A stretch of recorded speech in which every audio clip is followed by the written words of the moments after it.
Good evening, everybody. Todd Warner with you at the BEA Middle School gym. And we are just underway with exhibition bouts in the junior high. And I apologize, I got a late lineup card here. I'm trying to see. This lineup card shows me that we have Wyatt Knepp of Bald Eagle and Dominic Plubell of Tyrone as I read this. And if that's who we have, Plubell, well, a lot going on here. The BEA wrestler, Wyatt Knepp, got a takedown. It looks like at 2 back points, and Plubell picked up a reversal.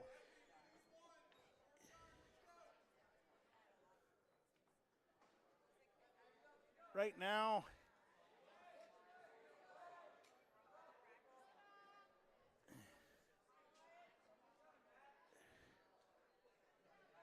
and this was listed at 94 pounds, and right now, the first period clock is winding down. Plubell trying to apply the pressure. He's got what I think, looking at the official Gary Barger's count, maybe a tying near fall. And he does. We're going to an exciting first period already here, and we're just underway. The first exhibition belt. Plubell of Tyrone will take down. We're tied at 4. He scored the last 4 points. Wyatt Knepp of the Eagles is going to get set on top. Left arm, traditional start. Now chopping on the good, a parry. Well, I thought he was going to parry him. Now he's going to lock the one-on-one, a double one-on-one, and try to figure out which side to go from there. He fought out of trouble after he grabbed that early lead. He got himself in trouble, and now he's got to come back into this thing, retake the lead, or at least ride Plubell out. We're tied at 4, about a minute to go in the first period. Just underway exhibition action, BEA Junior High. Eagle Whitetail, Steve Stem and staff. They have a powerhouse here. Wyatt Knepp, no. The official thought he was going to look for an interlock. There was no interlock there. I can call that for him. No interlock. That's good. Wyatt looks tough. He's ridden Plubell for a minute. Can he do it for another? Now he's looking for a tilt. He had that. He has a nice 2-on-1 locked up there. He's rolled through it twice and hasn't picked it up. Now he needs to bring Plubell to the mat, and he does, and they're off the mat. So he's ridden him for 1 minute and 7 seconds. These junior high periods are 1.5, 1.5, 1.5. It's a 4.5-minute bout. Plubell set on the bottom. This time Wyatt goes right arm start. He switched that over from the last time that he got set on top, and Plubell reaches back. Wyatt can take advantage of that. Teammates telling him half. But now he's got to get himself out of position, might get headlocked, probably an illegal move. It is an illegal move. It's a no-arm headlock. The official Gary Barger, who's going to do the States again this year, folks. It'll be his 7th trip to Hershey to do the PIAA tournament. So this is a seasoned veteran referee who awarded that penalty point, and Wyatt Knepp has a 5-4 lead. He's got a nice left arm tight waist, and he has ridden Plubell out the entire second period. He was up 4-0. Plubell roared to life with a reversal and 2 back points. And that was how the first period ended. They ended 4-4. That penalty point's the difference, and now Wyatt took down. And we'll see. He had a problem once he was on the bottom in the first period with Plubell. He needs to get out of there this time. Plubell off on the left side, tying up the left arm with a 2-on-1. Oh, now Wyatt's in position to come out for at least 1, if not get 2. No points yet. He got in too tight, and Plubell now returns him to the mat, and Wyatt better watch himself. There was a situation where he needed to break free. Sometimes you have to get the 1 and then worry about a takedown there. He tried to turn that right into a reversal, and now he's balled up down there, and he's going to have to fight that half off. Plubell's driving. Now we have an illegal move called. That's a second penalty point. And now Eagle Whitetail, the legendary junior high coach in Wingate, said, get your head up and explode. I think that was his voice. I would recognize that one. He doesn't say much down there, but when he does, they hear him. Well, he's being pretty vocal with the young wrestler. 6-4, 2 penalty points are the difference right now. Bluebell's working. He's trying to turn Wyatt. He's got a half a minute to do it.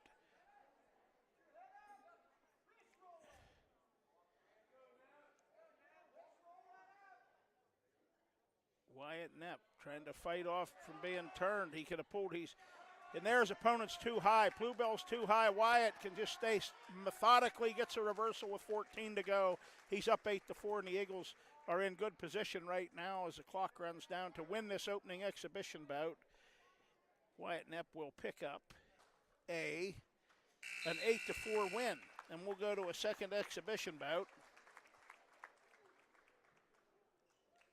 So that one doesn't go up on the scoreboard. And Tyrone, we'll talk more as this thing goes on.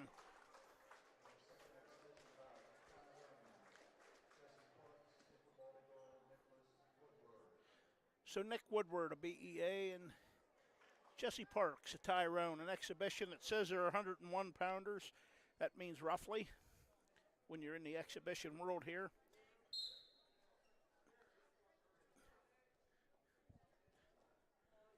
Parks bearing in, looking in.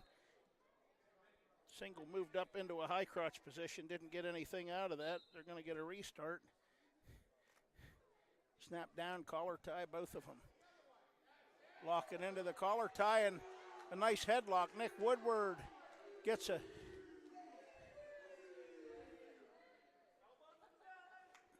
I don't know, there's a lot of noise for an exhibition bout. I hope the varsity fans here, when the crowd's here for the varsity match, I hope they're that loud. Nick Woodward trying to pin Parks. Parks just missed a takedown on his opening shot, and then on a restart it didn't turn out well for him at this point. Nick Woodward with the headlock. He's going to have, if he doesn't get a fall, he should have at least a 5-0 lead out of this, but he's got 40 seconds yet to keep applying the pressure, but now Parks comes up. Nick sits back, settles back in, takes him back over. Still crowding in. Parks strong, working his way around, and now picks up that reversal with 22 to go in the first period. So that nice 5-point start. Nick will have a 5-2 lead with 18 seconds to go in the first period. The big headlock.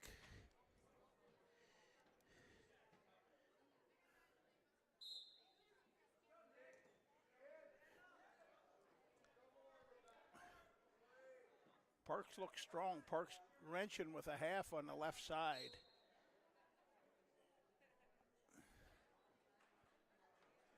And there we have one. Another penalty point. Tyrone has given up 3 penalty points already in 2 exhibition bouts. And now Parks is pushing and pressing and nearly had Nick in trouble for back points. Didn't get him. The period ends 6-2.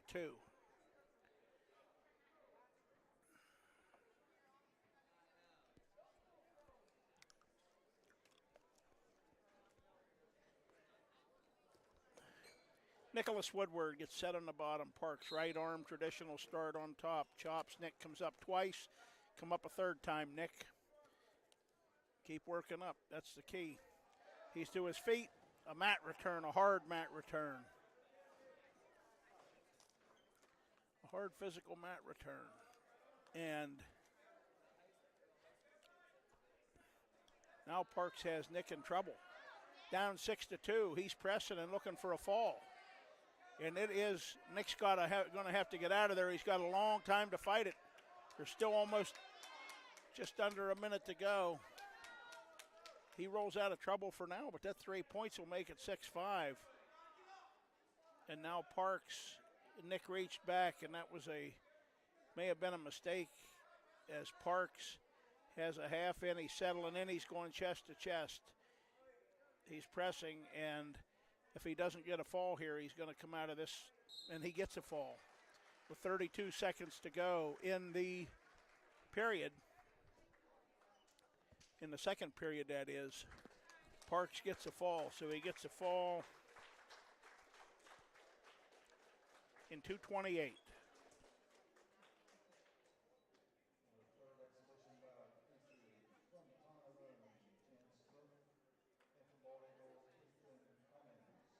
Chance Smith, the Tyrone, Ethan Cummings, a BEA.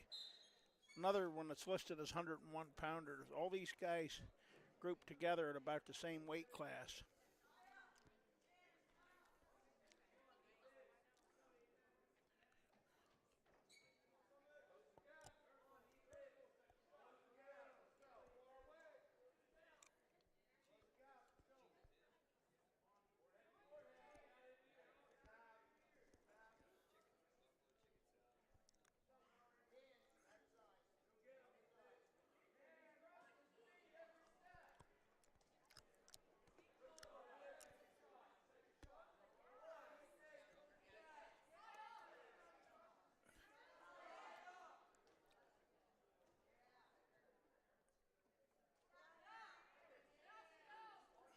Oh, this is a good one. They're scoreless almost a minute in. Chance Smith, the Tyrone, their collar tying, they're a good physical brawl. That's what we need in the final exhibition bout of this junior high match. Tyrone has 1-1 and BEA has 1-1. Those are the exhibitions, and then the junior high will have a, probably I would call it a little bit of an abbreviated junior high match, but is Quentin Wright, Tyrone's coach in Bald Eagle and Penn State wrestling legend, and a truly great guy, was talking to me out in the he was talking to me out in the hallway here, and that was quite a discussion. And we know that as the clock runs out on this, Tyrone's elementary program, their youth program, is very, very solid right now. In fact, they were the only team that beat Bald Eagle at a recent major youth, junior, or elementary youth dual tournament. It's my understanding, but they're short on numbers,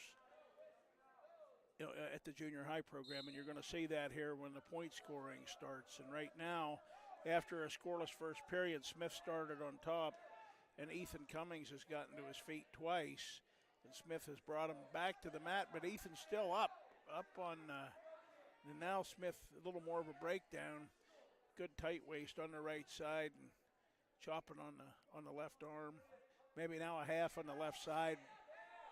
Ethan's not in trouble yet because he got broken down to a side and he's looking into it. You don't want to do that. If you can hear in the background, a couple coaches are saying, look away, he does. The Tyrone wrestler almost reached into a full Nelson. He did not. The official looking at it closely. Still scoreless midway through the second period. But Smith has a pretty good position there. He's got a good half on the left. He's got the right arm. He had the right arm trapped, and Ethan fought out of that, fought the right arm free, and that saved him there as we get into the last half minute of this second period. Ooh, now across the face he goes. And now, can Ethan come out late with 15 seconds to go in the period? He does a great job and scores. That's the first point of the bout. Ethan Cummings has a 1-0 lead, and he's staying nice and aggressive there. It's going to be Smith's choice, I think, as we go to the third period, so we'll see what comes of that.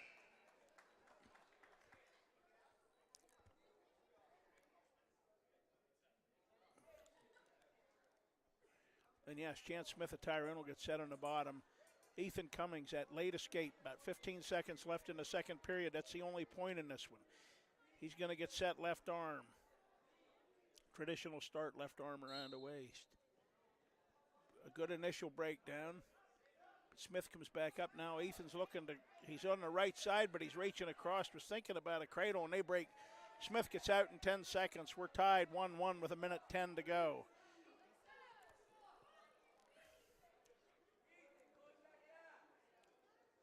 This is going to come down maybe to one big move, one big flurry.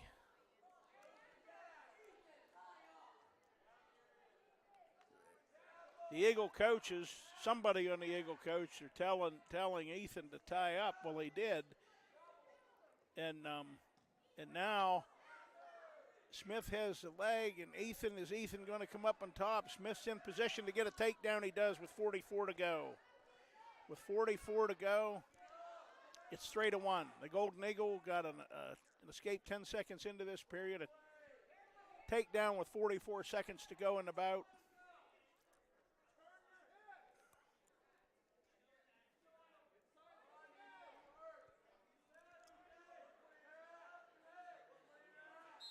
He's got they're off the mat.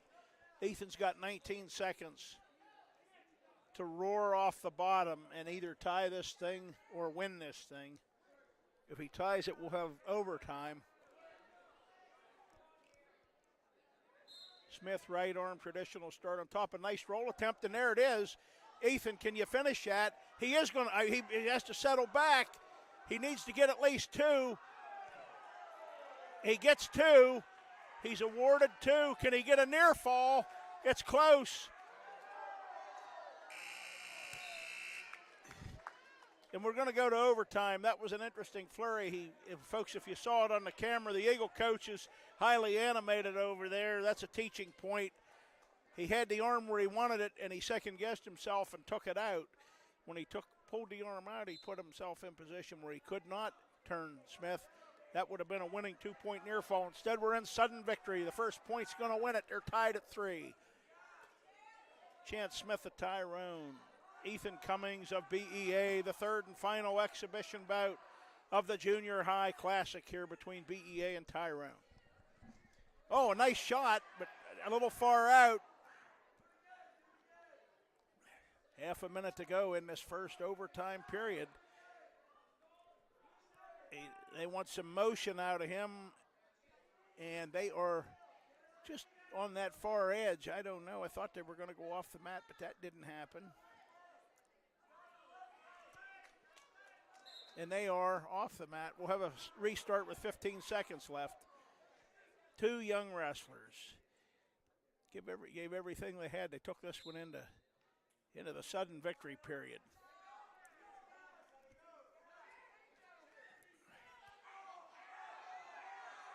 Smith makes a shot. Ethan spins. The clock's running out. The clock has run out. No points. Smith missed the winning takedown by about a second. About 1 click of the buzzer. Smith's choice. Smith's going to take down. And he got out quickly in the third period. He got out in 10 seconds the last time he got set on the bottom. The officials explaining to them this is a 30-second period. Keep wrestling. So the Eagle, Ethan Cummings, is going to get set left arm traditional start, I think. He is. Left arm traditional start, and he chops immediately on that far ankle. Smith powers to his feet. He's out in 5 seconds.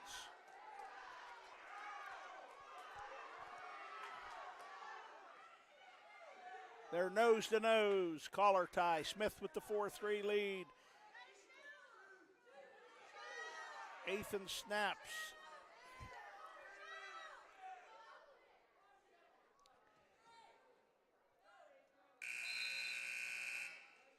And now, the Tyrone wrestler lost his headgear. We're going to go to another 30-second period, and now Ethan is going to have to get out. Better yet, get a reversal or an escape and a takedown. He's down 4-3. If he stays down for 30 seconds, the Tyrone wrestler wins this thing.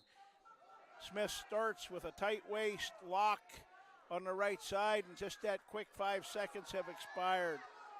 An interlock has just tied the match, and the official will stop it. Tyrone has given up 4 penalty points in 3 exhibition bouts. I don't know what to say about that, but that's what they've done.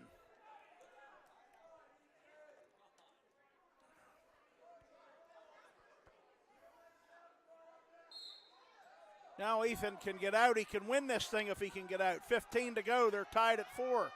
But Smith is trying to ball him up in a cradle. Ethan's got to fight out of the cradle, and then he's got to get out. Smith's got the cradle hooked up. He's got the cradle hooked up. 2 seconds, 1 second. The period's over. It's 4-4. Gary Barger, the official, trying to sort this out with the table.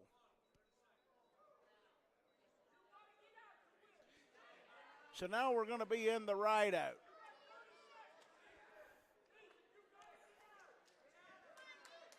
It's a 30-second ride out. Smith on top.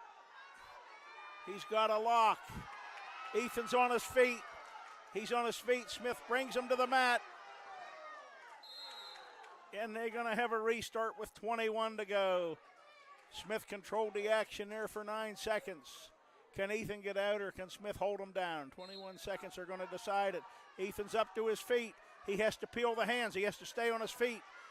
Smith brings him to the mat, and Ethan will win the match on an interlock penalty, a second penalty point. Tyrone, 5 penalty points in 3 exhibition bouts. Interlocks and full Nelsons, that's some of the teaching points I think that Coach Wright talked about, a very young and developing junior high program. And now I'm not sure what we've got here. I thought we would have the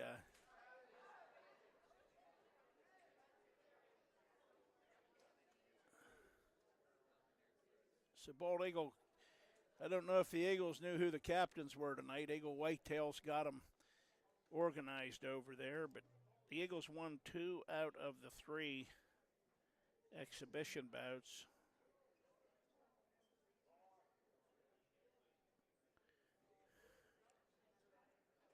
Tonight, we're going to start at 80 pounds, and the lineup card I have lists a number of forfeit wins that BEA will receive.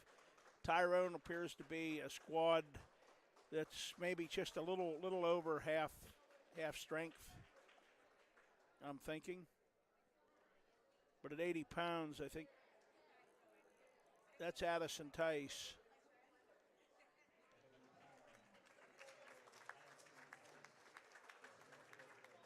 So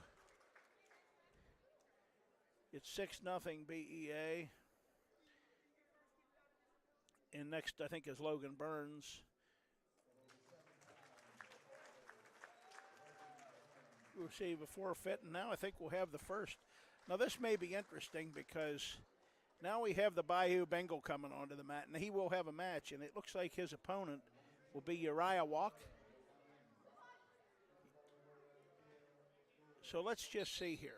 In Tyrone, the Walk name is synonymous with excellent wrestling since the 1950s, folks. Now, they may not all be related, but somewhere there are connections. So let's just see how the Bayou Bengal Kel Davis does with this Tyrone. Uriah Walk, and there seems like there's been a walk involved with Tyrone wrestling for decades. The Bayou Bengal in on a leg, and he's got, and he lifts Walk high in the air and gets a nice takedown about 25 seconds in. And right into that. You got to watch your own back. He hooks it. Oh, he's very aggressive. I don't know. The Bayou Bengal, he's got a 2-point near fall. And now he's going cross-face cradle, I think. He's got a cross-face. He's jamming that cradle in.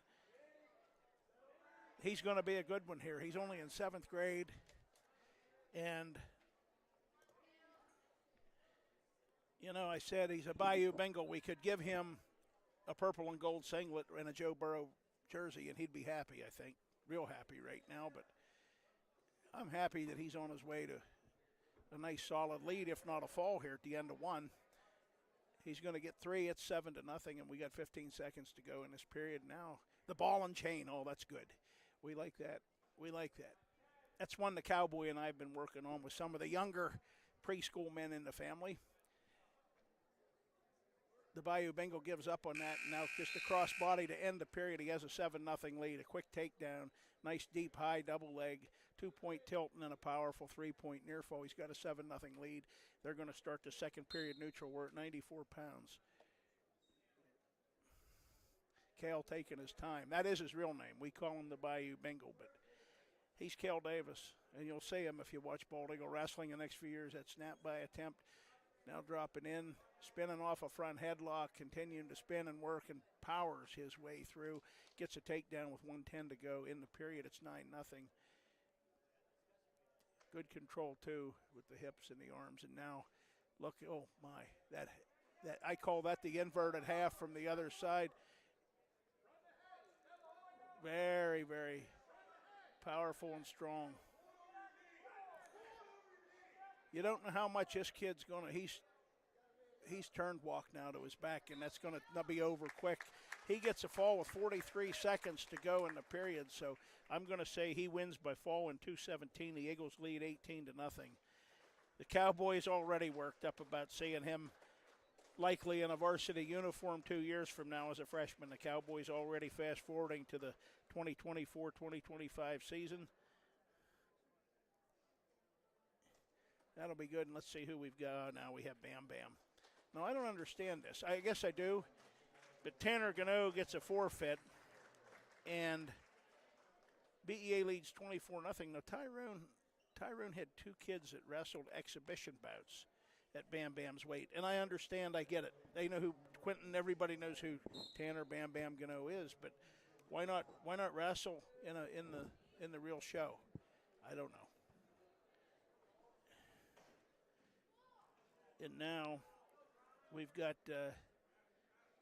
Mason Van Almen of Tyrone and Easton Grimes of the Eagles. And we are at 108. And Van Almen, strong, and looks like he's in pretty good position there, and he gets a takedown. He was awarded the takedown. Easton turned in, though, pretty quick there. Is trying to come out and at least get one. He's lifting. That's good. That's good. And he's going to come out and get a reversal. So a nice move by Easton. He come out the back door. He tied this thing at 2, a half a minute to go, and Van Almen right into a headlock. He didn't have an arm, and now he drops in. He's going to get the leg laced, and there's a reversal right into a Merkle. Well, a sort of a Merkle. The leg lace is what gave him the reversal. He's got a 4-2 lead. He's got the left leg laced in. Now he takes that out. Now Easton can lift. He can lift that and elevate and get out of there late in the period. He's on his feet. He has a chance to score. He has a chance to score, and he does not score. Van Almen maintains control. Good job of hanging onto that right leg.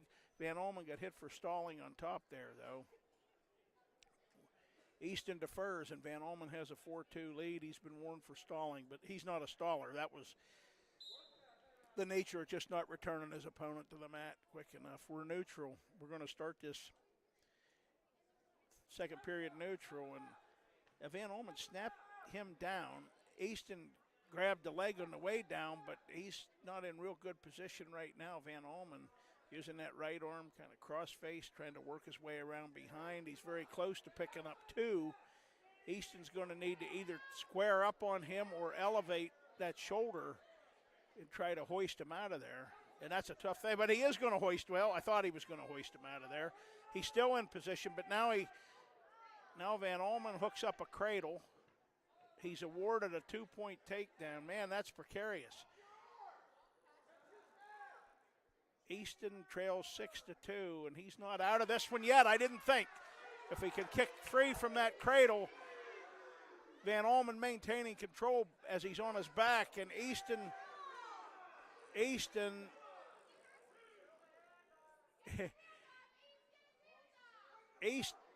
Grimes has nothing on that yet. He's got to break Van Almen's grip on the cradle. The clock's running down. There's 10 seconds to go. And there he does get a reversal and no back points. Or maybe he did. Did he give him 2 back points? There, he's going to have to come to the table and clarify that. I don't think he did give him 2. He gave him just a 2-point reversal. Easton Grimes, unorthodox. Wow. But that may be a big 2 points because now he's only down by 2 and he's set on the bottom. And he's a short set. He doesn't get anything with that yet, but now he's reaching back in, thinking again to come back and maybe crowd into Van Almen. He was down 6-2. He cut it to 6-4, and now he's trying to come the whole way back and win this thing.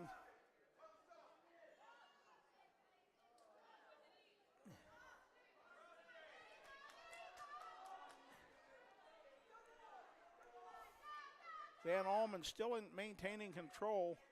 Easton is lifting, and looking for a, I don't know what. I thought he was looking for a reverse cradle. He didn't get that. Now he's trying to cross face away and pick up a tying reversal. He needs to do that. There's under 40 to go, and he trails 6-4.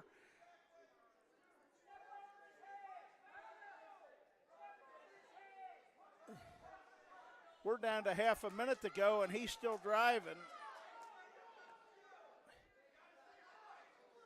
Van Almen hanging on in a really wild scramble. Now, if Easton were to lace his leg in there, he may be awarded the points. We have an illegal move. That's on Easton. That's a point. This is going to be a tough one. I don't know how he's going to come. He's going to have to come up with a roll. He's down 7-4, and he's got 13 seconds on the bottom with a restart. Van Almen left arm around the waist. He stopped the first move, and that stopped a lot of time. Easton spins, rolls. He gets he gets 2, and he narrowly, that penalty point's going to be the difference. Van Almen will hang on and win. 2 exciting reversals at the end of the second and third period are not enough, and Easton Grimes will drop a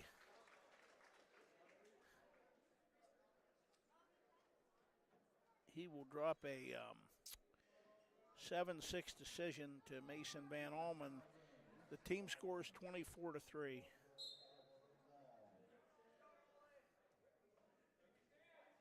Right.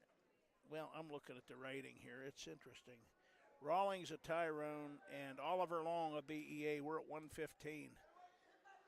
And Rawlings gets powers and gets a takedown. He takes Oliver to his back, and he's pressing. Oliver rolls out of trouble. He gives up a 2-point near fall. But Rawlings very strong, trapping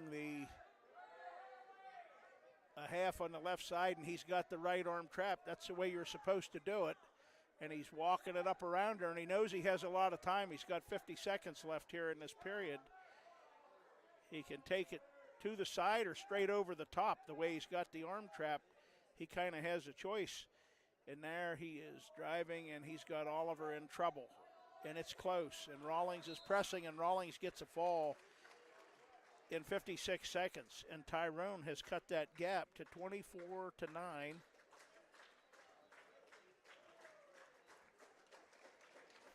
Rawlings was impressive. This ought to be interesting. We have Gavin Ciampoli and the Dominator, spelled Dawminator.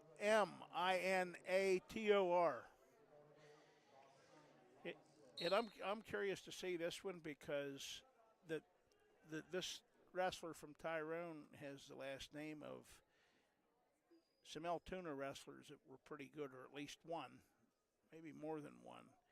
Altoona and Tyrone are not too far apart in Blair County. I've not seen this last name in a Tyrone singlet before, but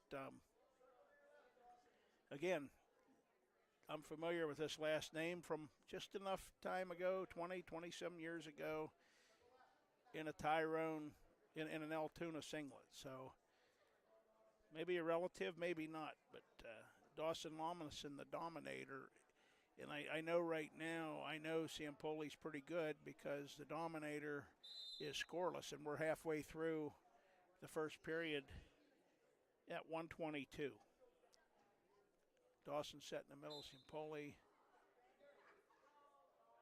Ciampoli, they're both very strong, very good, solid-looking junior high wrestlers. An outside in shot by Dawson doesn't work. Ciampoli maintaining that long reach, good leverage, clearly very strong. Dawson hanging on the elbow, and Ciampoli, and that's good. I like that call by the official, Gary Barger, who says we're going to stalemate and restart scoreless with 19 seconds to go in the first period. This is a high-quality junior high bout. I just can tell. Sometimes I take a look at the last names without knowing anything about it, and if it's something I think might be a legacy last name, I start thinking it could be good, and this one's good. They're scoreless through one. The Dominator looks. He looks to the bench. He defers. Ciampoli looks over, and he takes down.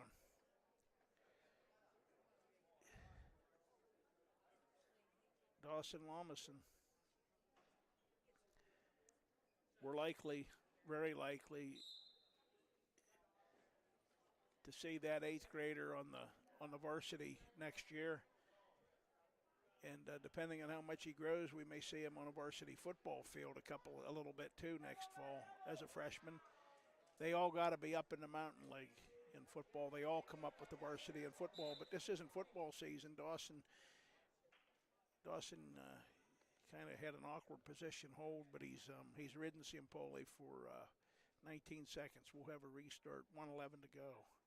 Ciampoli on the bottom. Dawson traditional start, right arm around the waist. Switch attempt by Ciampoli, but he goes right. He chain wrestles. He goes right back to his feet. When that didn't work, Dawson brings him back to the mat. Right arm, tight waist. And a one-on-one on the left side. So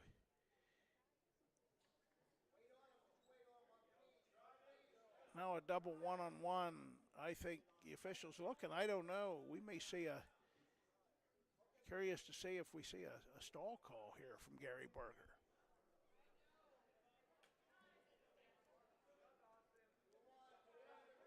A 2-on-1. Now there's that sit attempt again, switch attempt. Dawson needs to ride Ciampoli for another 20 seconds. He needs to not get warned here. And then he'll have the choice as we go to the third, but a high-quality bout. I knew it when I saw these two names on the lineup card. It's gonna wind down, and the second period's gonna end. Tyrone's, and I'm gonna say excellent Gavin Ciampoli because I know Dawson Lomison's an excellent bald eagle wrestler. They're scoreless through two, and Dawson's gonna get set on the bottom. Ciampoli looks at the official, gets set, traditional start, right arm around. Dawson likes that short set. He's in that position. He's usually pretty comfortable there, and he bores out for one. He escapes in 8 seconds, so the Dominator scores first. And it took the third period to do it. He's up 1-0. Collar tie, nose to nose, an outside shot, a good counter by Ciampoli. When I say outside, Dawson dropped inside, but he started from outside of Ciampoli's left shoulder, so he completely shot across his body, and that didn't work. It might work against a lesser wrestler, but not against this kid. There's under a minute to go, and Dawson has a 1-0 lead. He's trying to sucker drag his way into a single, and he's methodically got that single. Ciampoli with a good whizzer. They're on the edge in front of the Tyrone bench or off the mat. A great junior high bout. Only 1 point scored, but a great junior high bout at 1:22. They're neutral. Dawson leads 1-0. I don't have the grades listed. I know Dawson's an 8th grader. I'm wondering what grade this Tyrone wrestler's in. Somewhere between 7th and 9th. Nose to nose. Collar tie, a snap by attempt there by Ciampoli, and Dawson controlled his right arm, or that might have worked. 20 seconds to go, and they both are aware of the clock and the time. Ciampoli snaps, drops to a knee. Dawson now employing his defense, and he is going to hang on and win a 1-0 decision because he escaped with 8 seconds into the third period. That was a bout between two guys that are going to be heard of and seen at the varsity level over the next 4 years or so. Those guys are going to be known in District 6. And the Eagles move out to a 27-9 lead after that win. That was a junior high battle.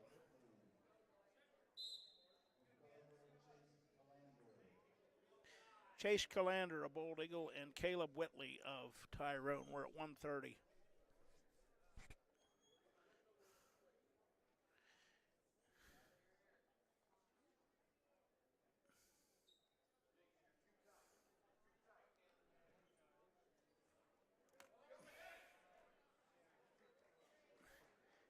Whitley got a takedown, swept behind, throws in the, well, he took it out now. He threw in a left leg, crossbody. Now he's got that tight waist, 2-on-1 tilt hooked up, and he hit it quick. He hit it quick, but Gary Barger showed good speed for a man who was raised in the 1980s and grew up in the 80s. Got down and called well, he's got the 2 points. He hasn't awarded them yet, but Whitley has at least 2. And there it's awarded with 35 to go in the first period. Whitley has a 4-0 lead. He's got the left arm barred. Chase is going to have, and Whitley, an explosive move, and he gets a fall. He just exploded. He just powered that bar. Whitley looked tough. He looked tough. It's 27-15. He got a fall in 105.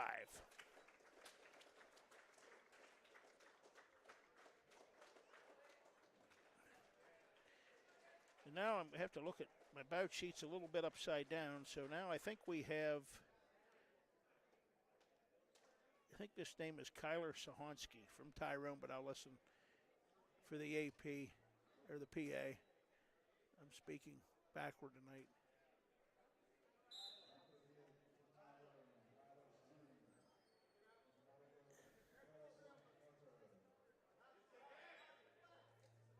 So my sheet says Kyler Sahoons of Tyrone.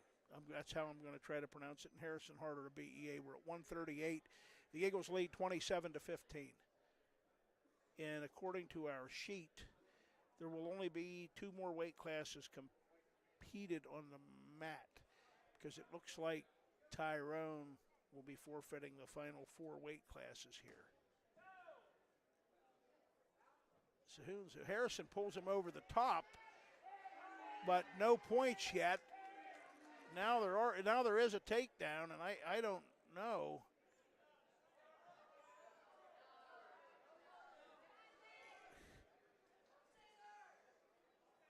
So I don't know. Tyrone bench hasn't said anything. Harrison was awarded a takedown. I don't know if he had it, but Sahonsky's up on top now with a reversal. So they say it is 2-2, and now Harrison's trying to use his leverage to pop back out and pick up a reversal and retake the lead. The period's running out, and he gets a reversal with 11 to go. So with 11 seconds to go in the first period, Harrison Harder got a takedown, gave up a reversal, and then with 11 seconds to go, he got a reversal that gave him a 4-2 lead after the first period. If you just joined us, it's junior high action, BEA 27, Tyrone 15. A huge varsity dual meet in terms of the District 6 AA dual seed points coming up here later on, set to start at 7 o'clock. Right now I'm showing 6:20, so we're about 40 minutes out roughly from the varsity dual meet. Sahoons is to his feet. Harrison brings him back to the mat. Sahoons is up again. I apologize if that's not the right last name, but that's Sahoons. Sahoons is what it says on the sheet. Harrison's ahead of him. I know Harrison Harder. He's ahead of the Tyrone wrestler 4-2. There's been no scoring in this second period. So far it was all in the first period, and right now Harrison has been riding the Tyrone wrestler for 40 seconds. These periods are a minute and a half in junior high, so he's halfway through it. There's 45 to go. Now he's got an opportunity to shoot a half. He's going to turn Sahoons for at least a 2-point near fall. Turned him enough to get a near fall, but he's got the arms crossed, so he's in a position to press and try to get a fall here. Harrison doesn't have a half, though.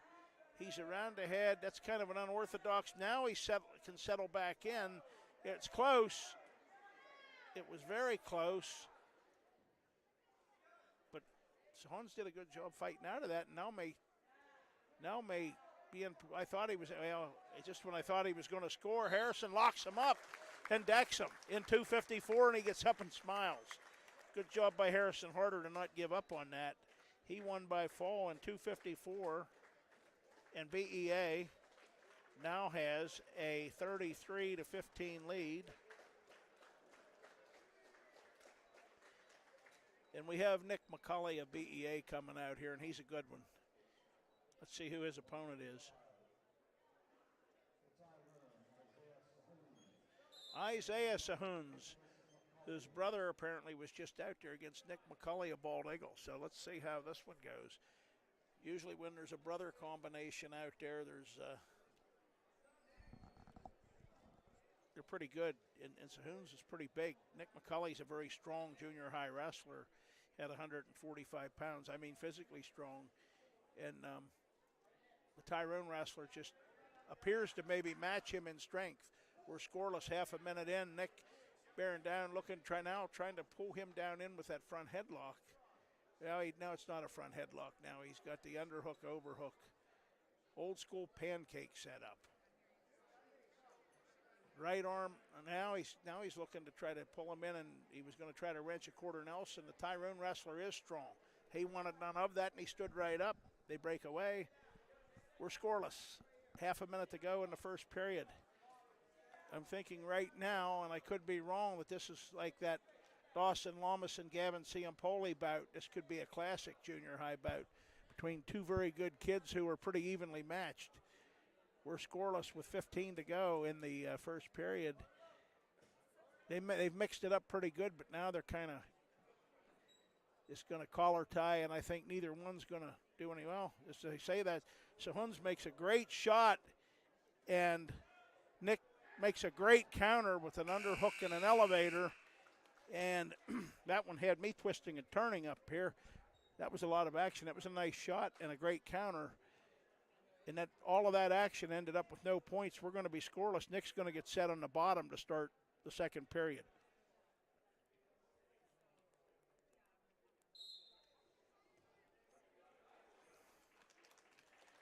And just that quick, Nick knew what he was doing, taking the bottom position. He hits a switch, gets a reversal in 5 seconds. He has a 2-0 lead.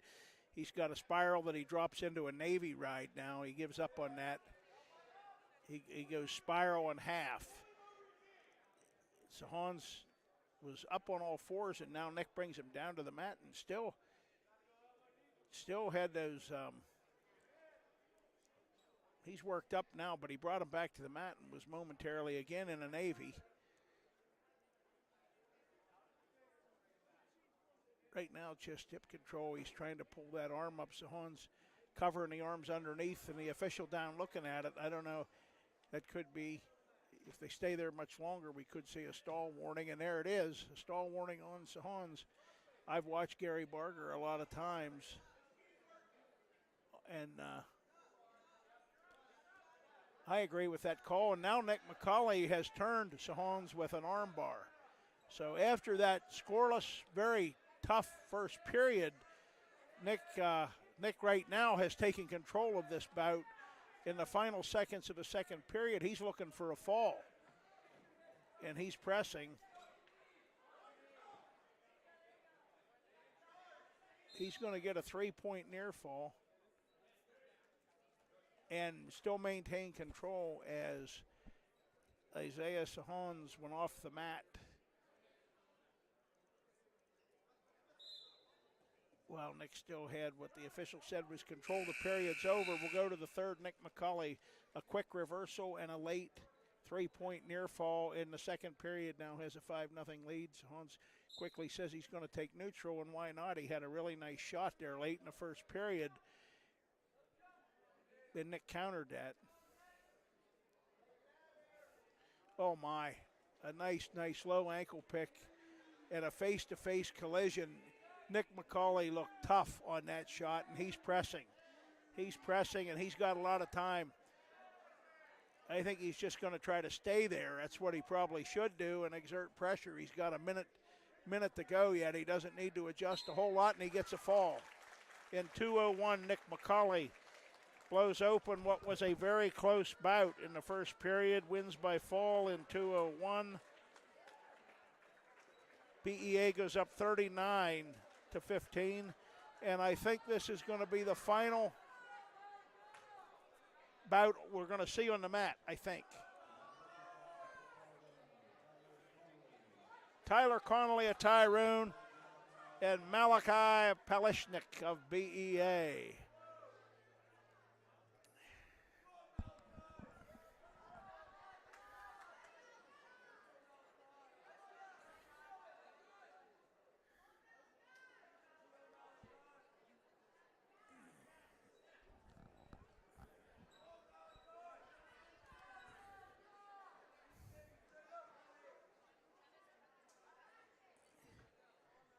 Oh, this is a very interesting battle. And the Cowboys already in the house. It's Tyrone night. He got here in a hurry. He's about to join me up here in the booth.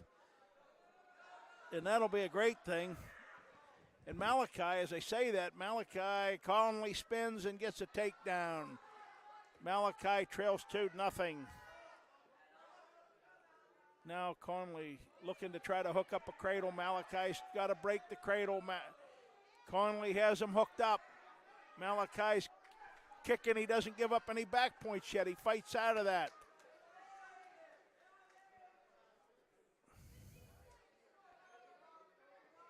He fights out of it. And now he doesn't fight out of it. He's on his back and he's in trouble. Conley's pressing. And there's a fall in 125. Tyler Conley of Tyrone pins Malachi Polishnik of BEA in 125. And that will make the score 39-21 for the BEA Eagles.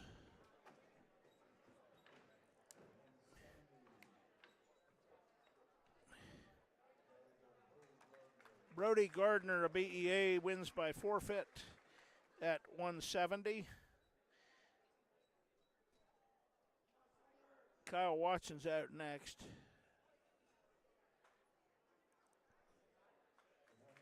$190. And the Eagles, you don't. Dustin Summers will get a forfeit, and Big Jake Gardner. Big Jake, the famous John Wayne movie. And Big Jake is out and wins by forfeit. BEA wins the dual meet 63-21. Let me take a look here, though. The Eagles had a full lineup. Tyrone forfeited 1, 2, 3. So Tyrone forfeited 7 weight classes. That is 42 points. So nothing, not to take anything away from the Eagles, a 63-21 win. And you don't know how they would have matched up had Tyrone had competitors at those weight classes. But the bouts that were wrestled on the mat, well, each team scored 21 points. We are going to bring you the BEA Tyrone Varsity dual meet. I'm going to right now go through our wonderful Eagle Ambassador sponsors. And I don't know, the Cowboys down getting a pre-meet assessment, I think, for the varsity. He ran by here and didn't stop up. Thank you to the great businesses, individuals, and families that sponsor all of the Eagle Ambassador broadcasts, and they are very important.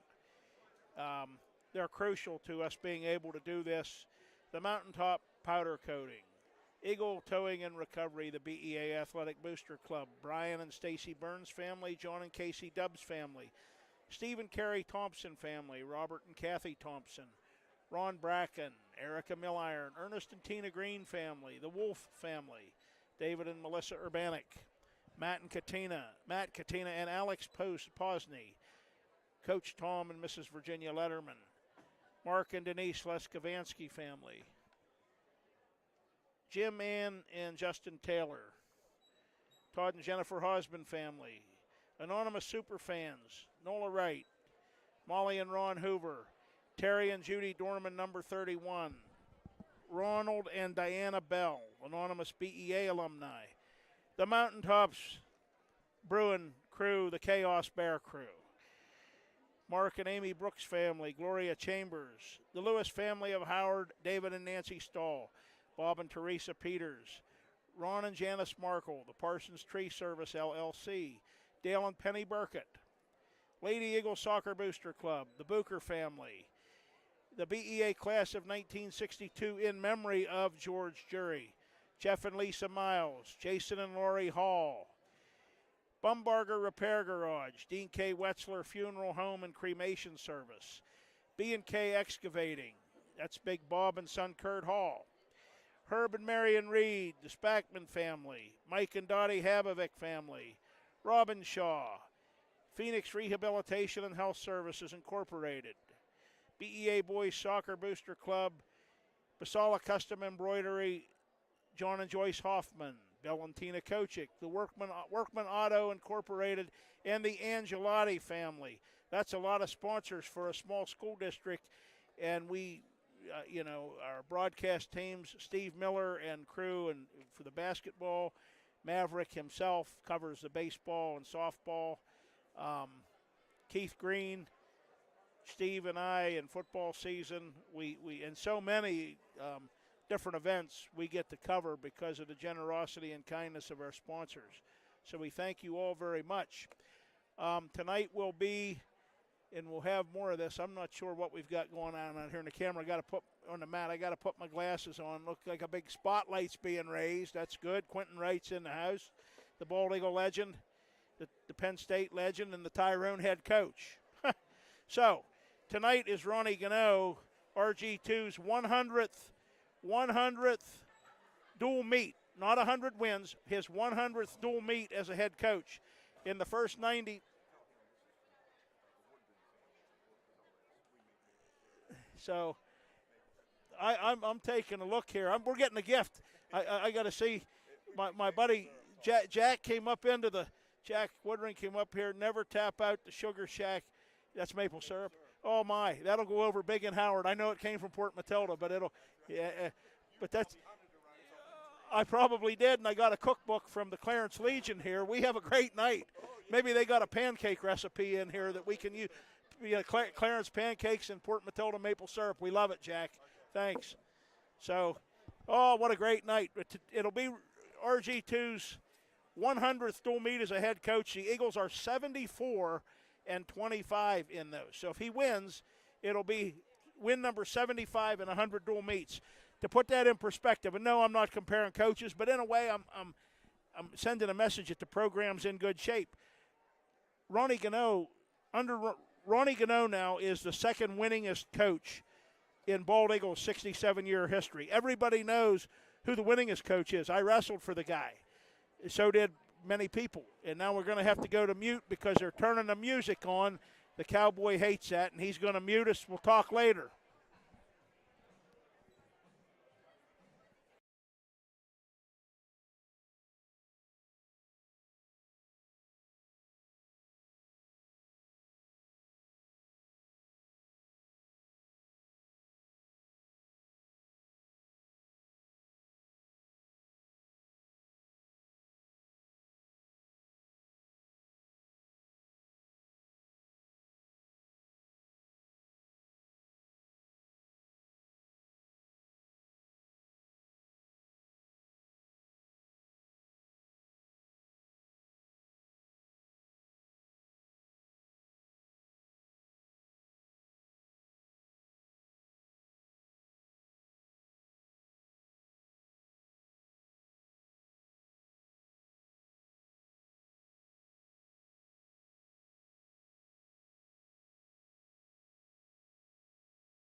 Good evening again, folks.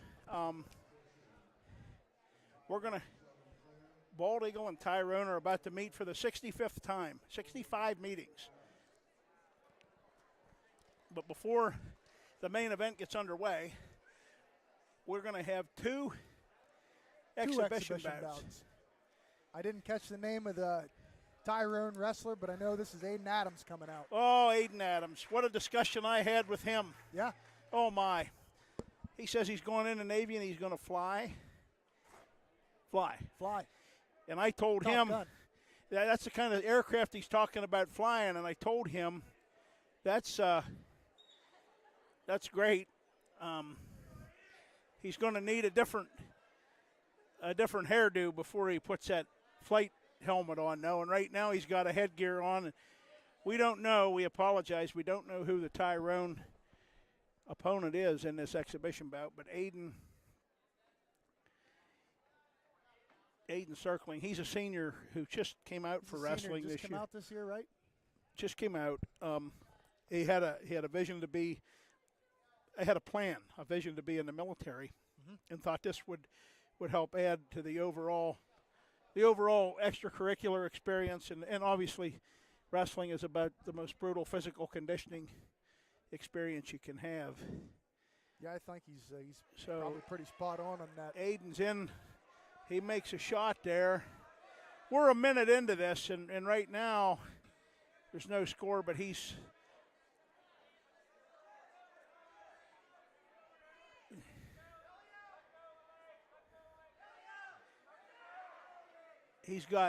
given up a takedown. The Tyrone wrestler now pressing,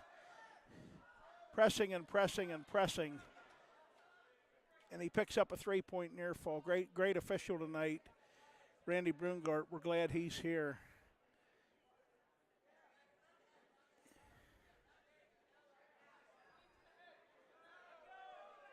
And Aiden reaches back. He trails again. He trails 5-0 in this first of two exhibition bouts that are going to lead this off.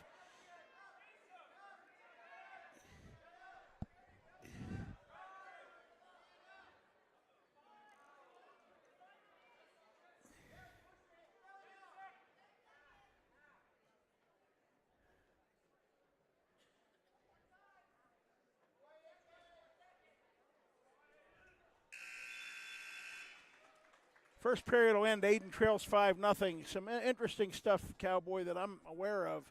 The Eagles are going to be without two starters tonight. We know Lucas Fye's out. Liam Purcell's out, and he's going to be out for a little while too. I did hear that. I heard he's got a hand injury. He's got a hand injury, and he's got an interesting-looking contraption on his hand. And I asked him, well, how are you going to run the half? And he looked at me like, well, I'm not going to be able to run it for a while. Not going to be able to. Well, I got a picture of Coach Gardner's lineup card here. Oh, that get one physically. And you look at that scoreboard as the Tyrone wrestler breaks free. 15 seconds into the second period, it's 6-0. The scoreboard, if you can see it up there, it has a 189. That means that this dual meet's going to start at 189, and that means that we could see the closing bout of the night be Caleb Close and Kyle Scott. Or no? We could.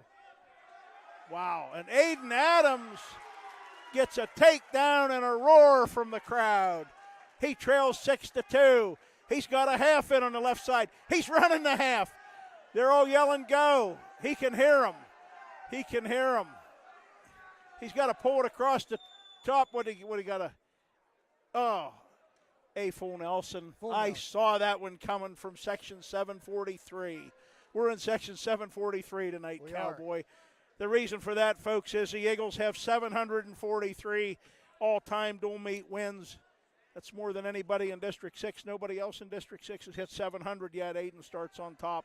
And we right know arm around the waist. Was 172. You said that. We're starting at 89. That means we have to end at 72.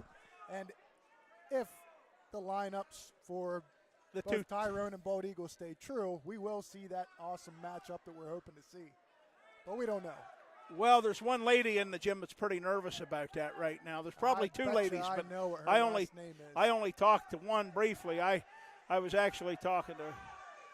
Did you remind her that it went well the first time? Oh, Oh.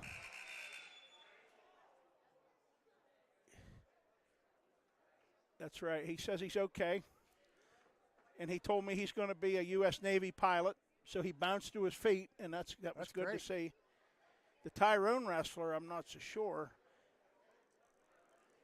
Randy Brungut scored out how the points are going to be awarded, if any, at this. Scoreboard has it 7-2 in favor of the Tyrone wrestler. I spoke with Randy before the match here, and he was informing me of a rule that I didn't know about. Well, you need to explain that rule, and probably you'll have to do it a couple of times. I'm going to attempt to explain to everyone what that rule is.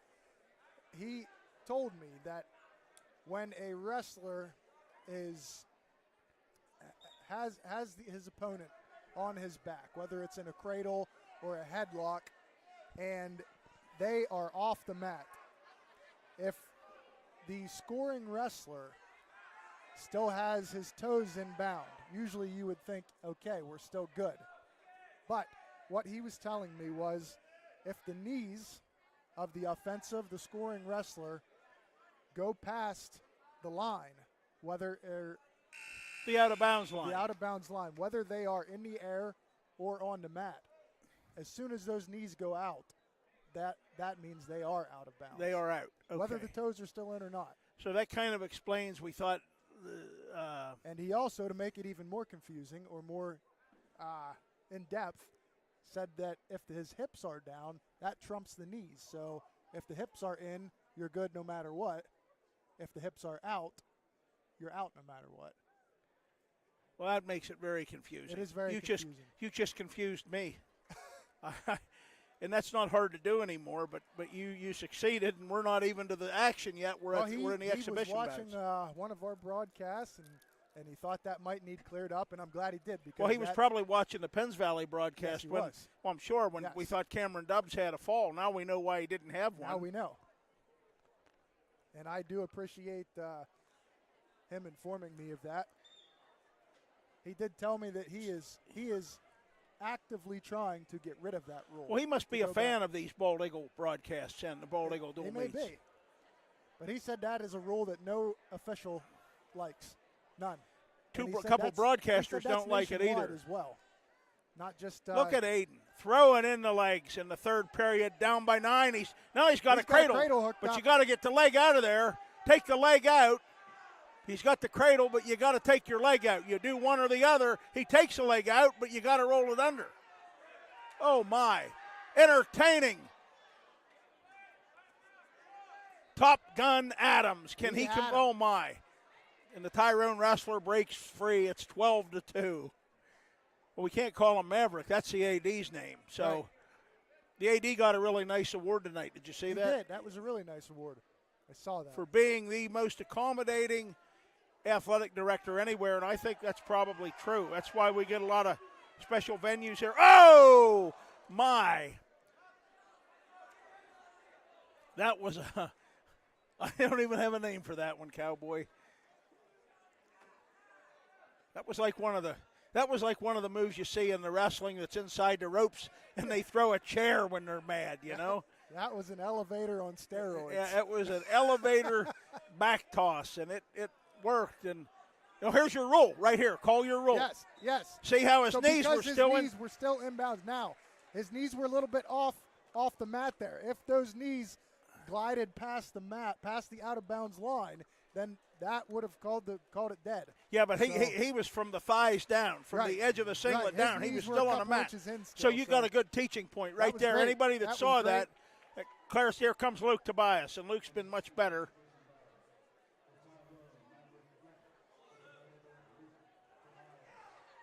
I don't get another Tyrone wrestler. Yeah. What's wrong with these guys in the mic? They got to enunciate. Tell them to. Hopefully you got the lineup card for the main event. I've got it here on my phone. I see a bunch Tyrone of gets a fall in the opening exhibition bout. This is a big one. Tyrone's number 12 in District 6 AA standings with about a day to go until the cutoff. For a lot. They're wrestling for a lot. They are in Bald Eagle, but Bald Eagle right now was number 3. This could kick us out of hosting a home spot if we get beat tonight. It very well we could. Want to host something here. Oh, Luke with a chancery. Luke driving. Okay, Luke, that's good. You've been good with that lately. Get your leg out of there. That's it. Settle back. That's better. It's close. Oh. Boy, he looks fine. Oh, my. Stay there. You have a lot of time. There's still over a minute Right to go, there and there's it a is. fall in 44 seconds. Good job, Luke. So Luke Tobias, who's gotten better and better, and I expect that as only a sophomore, he'll wrestle some varsity action. We'll see some out of him in the next. But I think so. we're going to see some football out of him, too.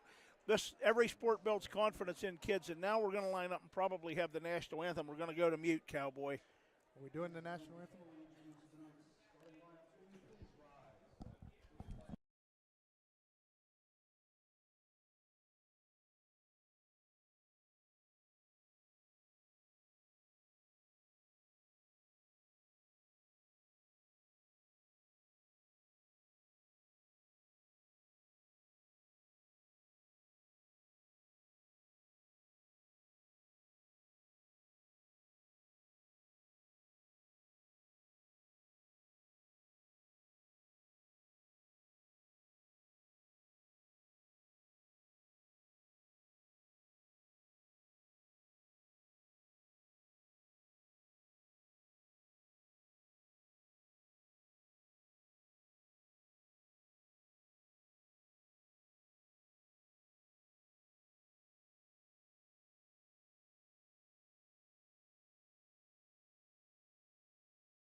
One day I hope we won't have to mute that.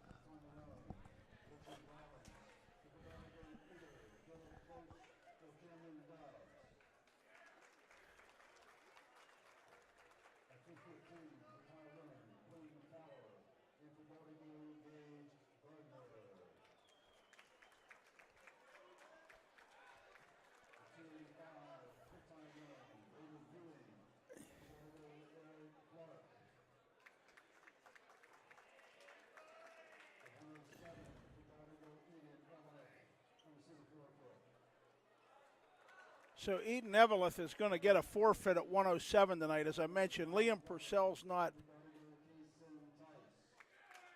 You're going to have to research this Tyrone guy at 114. I don't.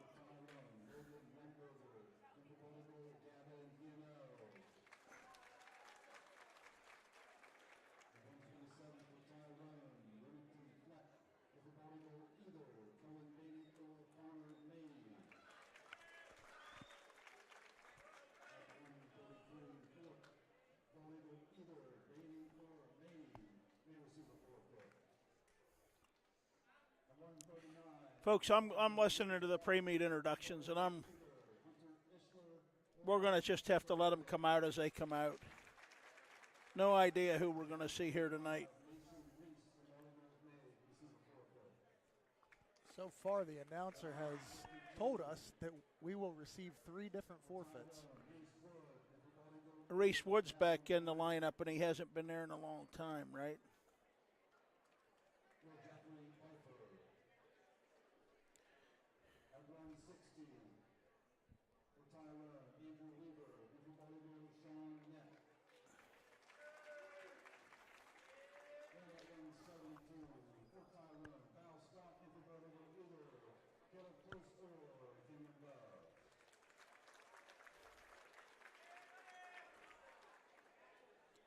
All right.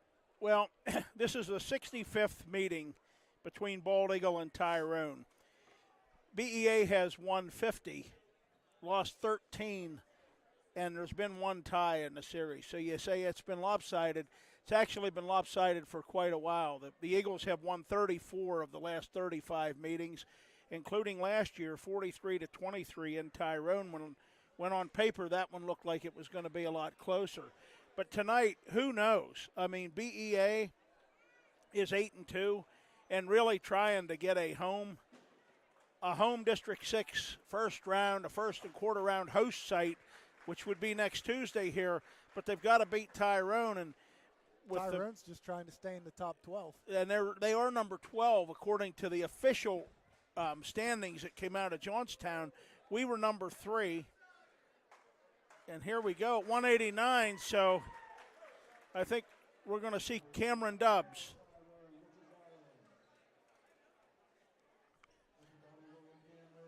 I don't know what they weighed in at, but Cameron Dubbs has given up a lot of size to Rawlings.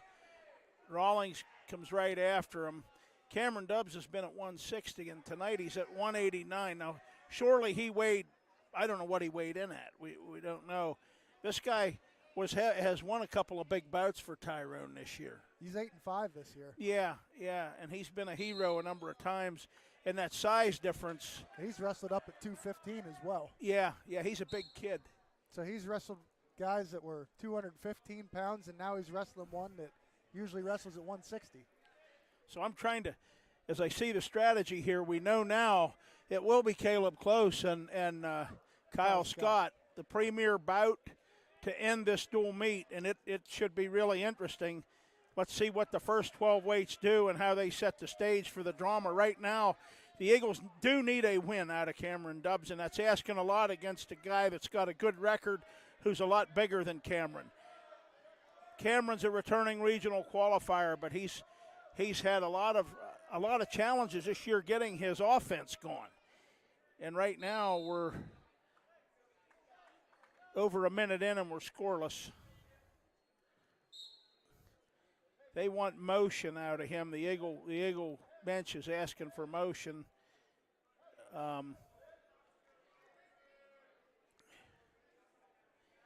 We had Todd, he's working his offense right now. Just hasn't, trying to set some shots up. Well, he's outsized. Maybe this is a little different strategy when you're giving up 15 or 18 pounds or whatever it is to somebody. And he surely, I'm just saying, I think he's given up weight there. Maybe not as much as we think. So there's a warning on Rawlings. Cameron did a good job rolling that off. Rawlings is a big move guy, we heard.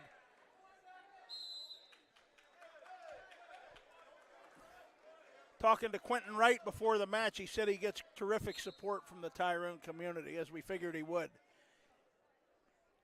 Yeah, that's pretty easy to believe. So Rawlings was warned, right? Yes. So what Rawlings was warned here, he looks over at Coach Wright and he defers, and Cameron Dubbs is going to stay neutral into the second period. I like it. I like that call too. What? Because we've seen. I just like what I've seen in the first. And oh, good tussle. Good nose to nose. Go physical and go hard.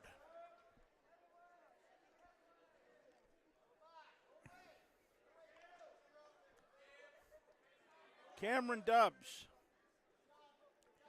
He's got to get that good angle. You don't want to end up down on your belly with a shot that he can use his weight against him. Rawlings on the elbow. Cameron with the underhook. Cameron. Oh, okay, good. Looked like he was going to try to get in on use that left underhook and drop in on the leg. Now Rawlings trying to hit something big, maybe trying to tie both arms up, looking for a trip. We're halfway through the second period. We're still scoreless. The only glitch so far, if you call it that, Rawlings got hit for stalling in the first period, but there's no points, 50 to go. Yeah, Cowboy, I like what I'm seeing too out of this. Even if he doesn't get the takedown here, he's likely gonna be on top and have to get the takedown in the third. Well, not giving one up is huge here. Sure. I think he's looking for the quarter. If he can get Rawlings on the mat. We got 25 to go. Rawlings is just big and strong, and the quarter's not working right now. You hook that leg. Cameron wants to get him down on his knees, and Rawlings not having anything of it. Oh, okay. Good offensive surge by Cameron Dubbs. 12 to go. We're scoreless.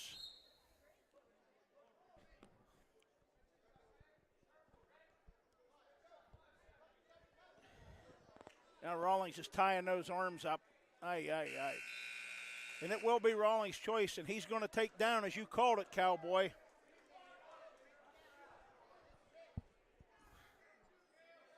Yeah, you want to see that offense continue. Cam's looked good on his feet so far, being outsized. Yeah, well, if you give up one but not two is crucial because Rawlings has a stall warning. Sure. Okay, good. A good chop and break.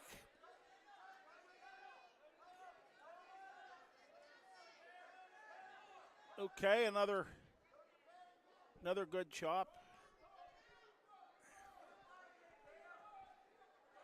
There's a bar attempt. Got a bar in there. On the right side, he's trying to hook a bar on a much bigger Rawlings. We're a minute and a half, and Cameron's got a bar hooked on the right side. What can he do with that? Now he's got the left arm and near arm trapped. Boy, a turn would be really nice, Cowboy. He's losing that bar now. He is, but he's resetting his position. Well, he's done a good job breaking him down, too. Yeah, he has. Still He has to trap the far arm. Rawlings just big enough and strong enough to stay out of trouble there. Now Rawlings trying to work to his feet. Rawlings tries a short shoulder roll. It didn't work. Cameron brings him back to the mat. There we go. He's stepping. Oh! He just missed an opportunity there to turn him. He could go with the claw if he can reach underneath. A nice effort.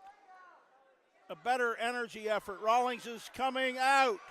He's out. He has a 1-0 lead. Cameron has to pick up the pace. There is a warning. Rawlings has been warned for stalling.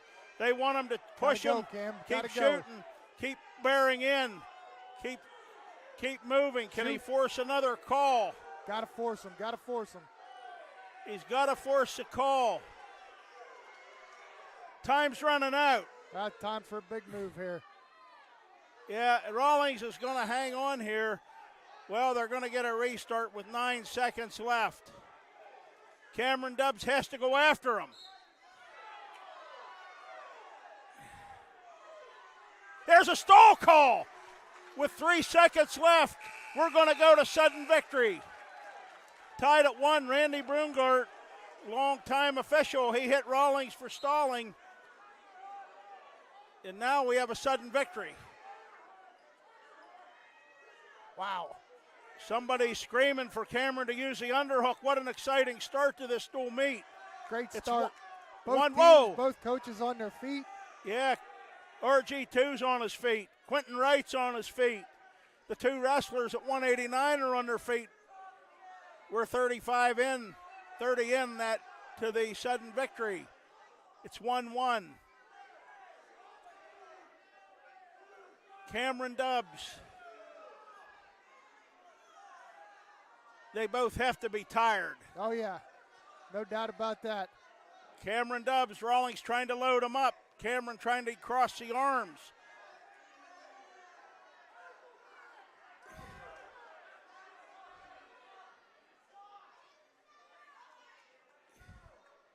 And we're going to go to another period. We're going to go to a 30-second ride period. It's going to be Rawlings' choice, and he's going to take down. Well, he held him down for a minute and a half. He needs to hold him. That third. And he needs to hold him down here for 30, but Rawlings is right to his feet. And off the mat they go. That only took 3 seconds. Rawlings exploded to his feet. The size difference might play a factor here this late. Rawlings comes up. He's running wild. Cameron has to bring him to the mat or he's going to get hit. He brings him to the mat. He laces a leg. Chop him. Rawlings is back up. Cameron has to mat return him. 15 to go. Rawlings reaches for a headlock. Cameron pops out of it.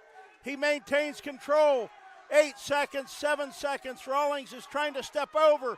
Cameron is hanging on. 3, 2, 1, and they are off the mat. And Cameron has ridden him out. And now it's going to be gut check time. Cameron Dubbs is going to get set on the bottom, giving up a lot of size. He's going to have to get out, and he's going to have to wrestle hard. Boy, those guys are tired. There's a caution on top. I saw that as soon as he plopped on top.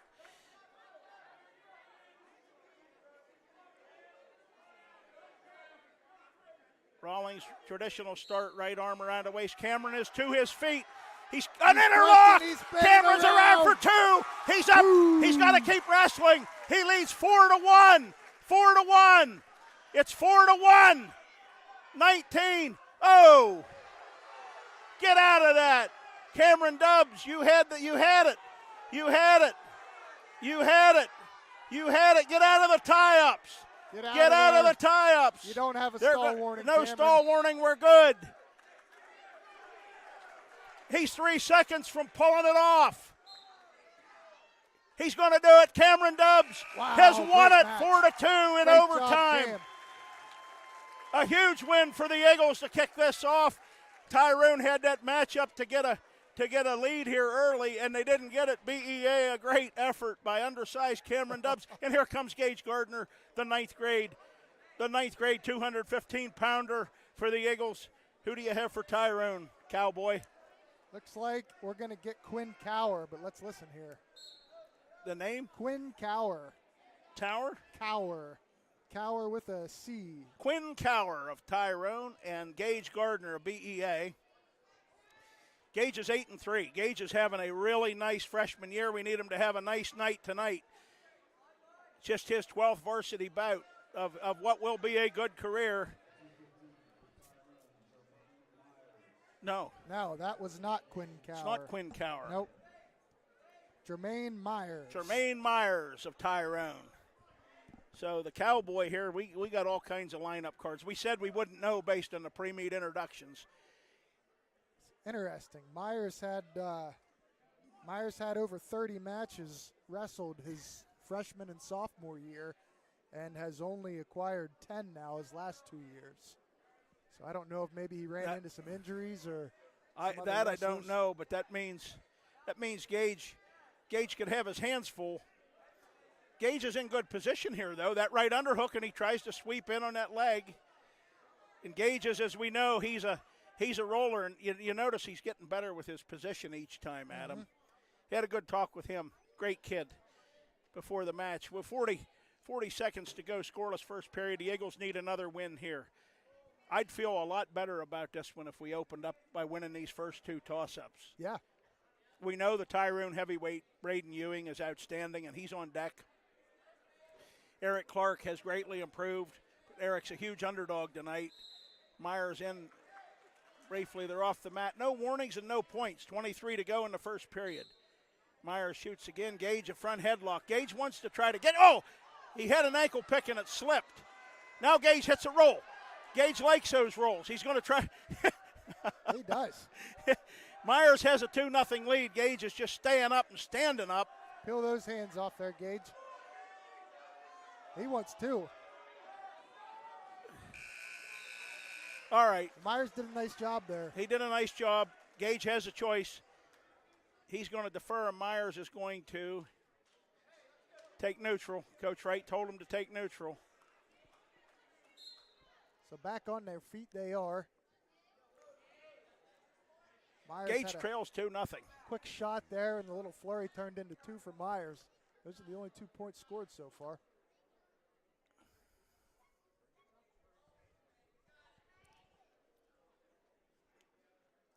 Nose to nose. Eric Gage likes that collar tie, trying to work inside.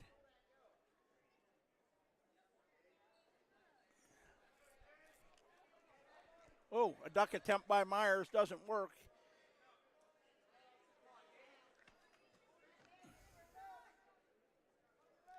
Okay, Gage is not, he's not shy about trying those underhooks.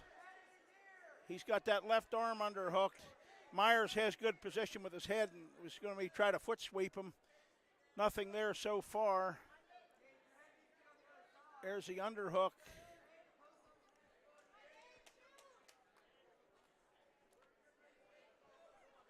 Nose-to-nose collar tie. Gage deferred in this period. He'll have the choice in the third.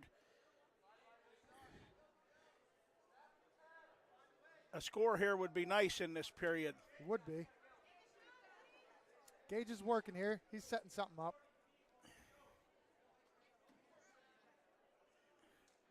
Well, Gage is more comfortable with those, like rolling around down there. And so he has to find a way to get the action down onto the mat, regardless of what he's going to have to do that.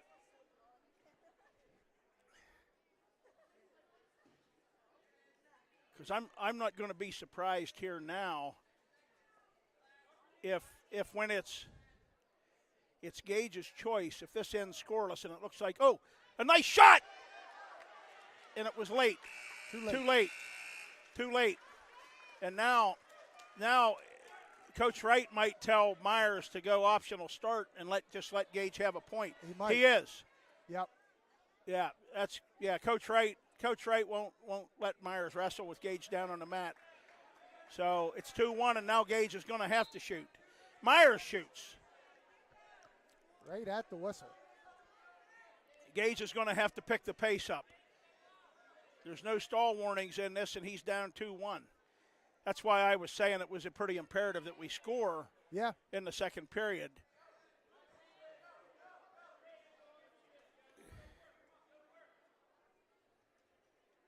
Bald Eagle bench imploring Gage to go to work. 1.5 minutes to go. He's down 2-1. Gage does well on top. I think if he can get that takedown, we can hope for a ride out. But we got to get there first. Yeah, Myers is quick. He's quick. Gage is going to have to tie that up. 1:20 left. Gage trying to load up. Myers staying out of that's the first time I've seen Gage kind of glance at the clock.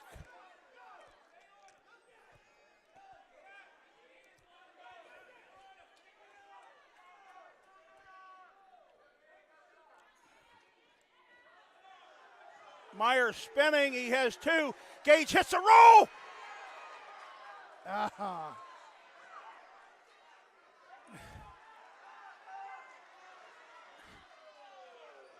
No back points. Gage is still going to try that roll. He gets it, but he's down 4-3. Turn him. Gage is going to have to turn him. He's going to have to work to turn him. He's looking for a cross-face cradle. Myers is powering out of that with 20 to go. Gage has to turn him.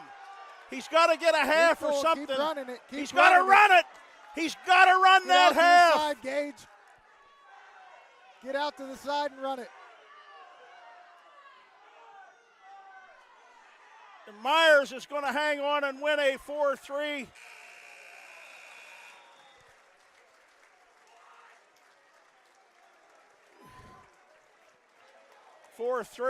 And we're going to have a 3-3 dual meet score now.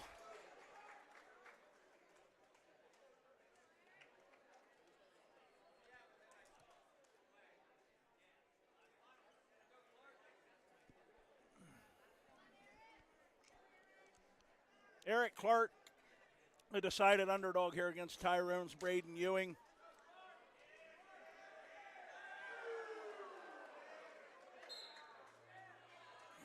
Well, the big man can jump. He can jump.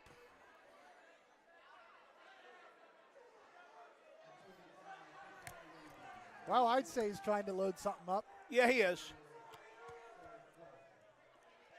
Braden Ewing.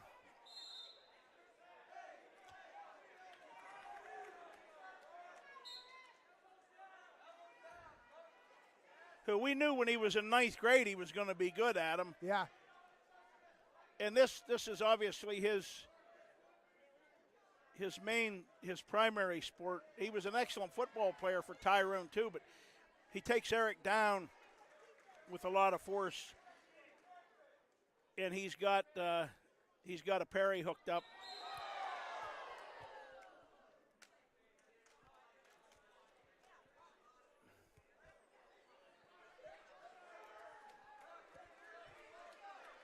So, Tyrone, as I said, a heavy favorite here. Ewing, left arm around the waist. You have to check with Ewing at Hershey last year. Yes, he was a state qualifier, did not place.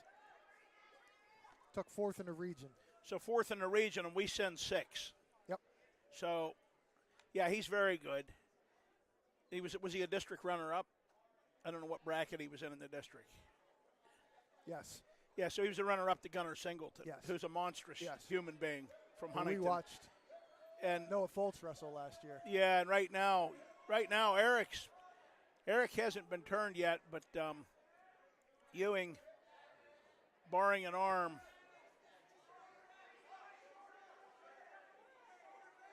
and now Ewing's pressing and looking for the fall, and he's had a lot of those in his career, and he's only a junior. It's very close. And there's the fall in 143, and Tyrone has a 9-3 lead, 3 bouts into this. There's 10 to go.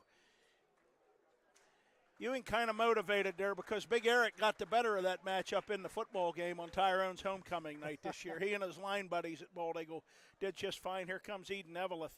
Tyrone has no entry at 107. Eagle starter Liam Purcell is going to be out for a little while with a hand injury, and Eden gets a forfeit win, and now it's 9-9, 4 bouts in. And here comes, we're going to have Case and Tice. They're going to draw the 50-50 drawing here.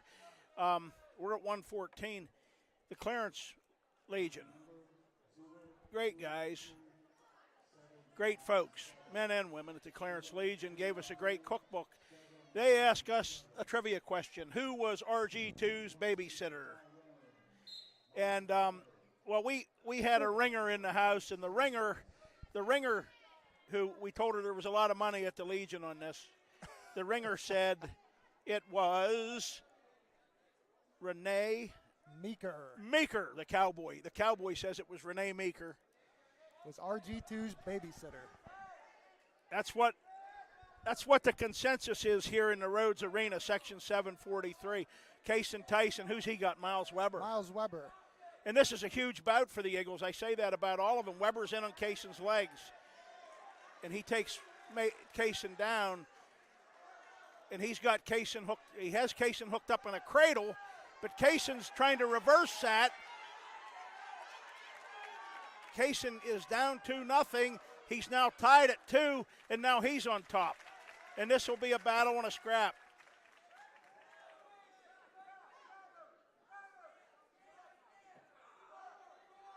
Both teams, some lineup issues that we didn't really expect tonight. I didn't know. I don't know how long Reese Wood's been back in the Tyrone lineup, or if this is his return tonight. He was out for a while. Now here, let's watch these Cason's knees. driving, and there's your rule again. There's your rule like again, Adam. Yeah. That's how it was explained to us.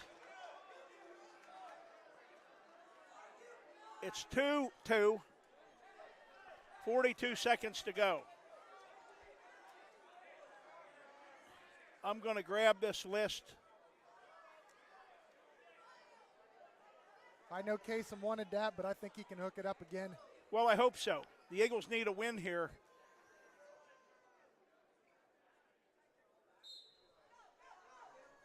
Kasem drops down to an ankle, breaks Weber down. Weber gets back up. Now he's now got he's that got a bar in. Yeah. You're on the call, Weber Cowboy. comes back up to his base. He's going to have to break him down if he wants to run that. Now he's looking to hook up a cradle up on his feet. I think he has it locked. I think he's got it locked.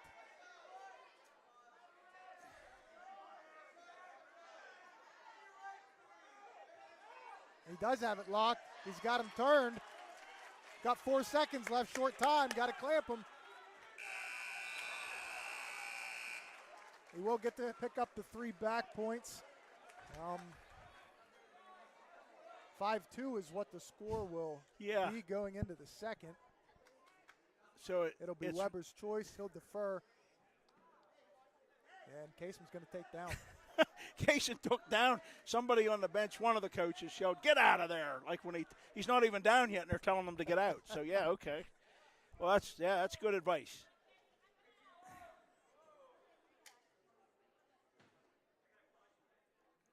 Who'd he caution? I don't know.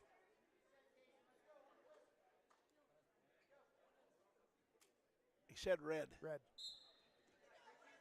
So that's Tyrone. Caisson's to his feet. The Cowboys on it. Tice up to his feet. And he is almost out.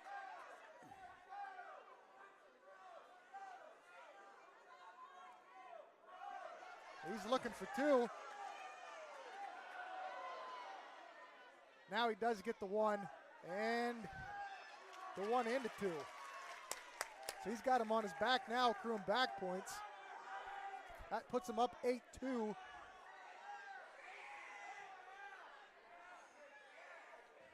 Did he get a count there, Todd? How many has he got? I think he's got 3 fingers up there. Right now, Weber's still fighting off his back. Caisson can pick that head up. He'll get a mat slap. Weber comes up a little bit. Caisson uses his weight. And he brings his shoulders back to the mat, and there's the pin. 301. In 301, the Eagle freshman has just picked up his 8th pin of the year, and he got in the lineup less than a month ago at the Trojan Wars. He's 12-5. Yeah, Caisson's looking good. Caisson's tough, and here's an interesting situation. Gavin Gano, a BEA, against a good Tyrone opponent. And Gavin not in the lineup much this year after winning 28 a year ago. He's in tonight for, this is Rumberger. Yes, Logan Rumberger, and we know he's a good Golden Eagle. A sophomore, was 29-17 last year, 15-7 this year. Yeah, so he and Gavin Gano had similar seasons as freshmen, but they've had vastly different sophomore seasons. Gavin's not been in the lineup much, and he's in the lineup tonight. BEA's 5th place finisher at Hershey in the States last year, Lucas Fye, still out with an injury. And right now the Eagles lead 15-9, and Gavin Gano nose to nose with Rumberger a half a minute into it. Rumberger a pass by.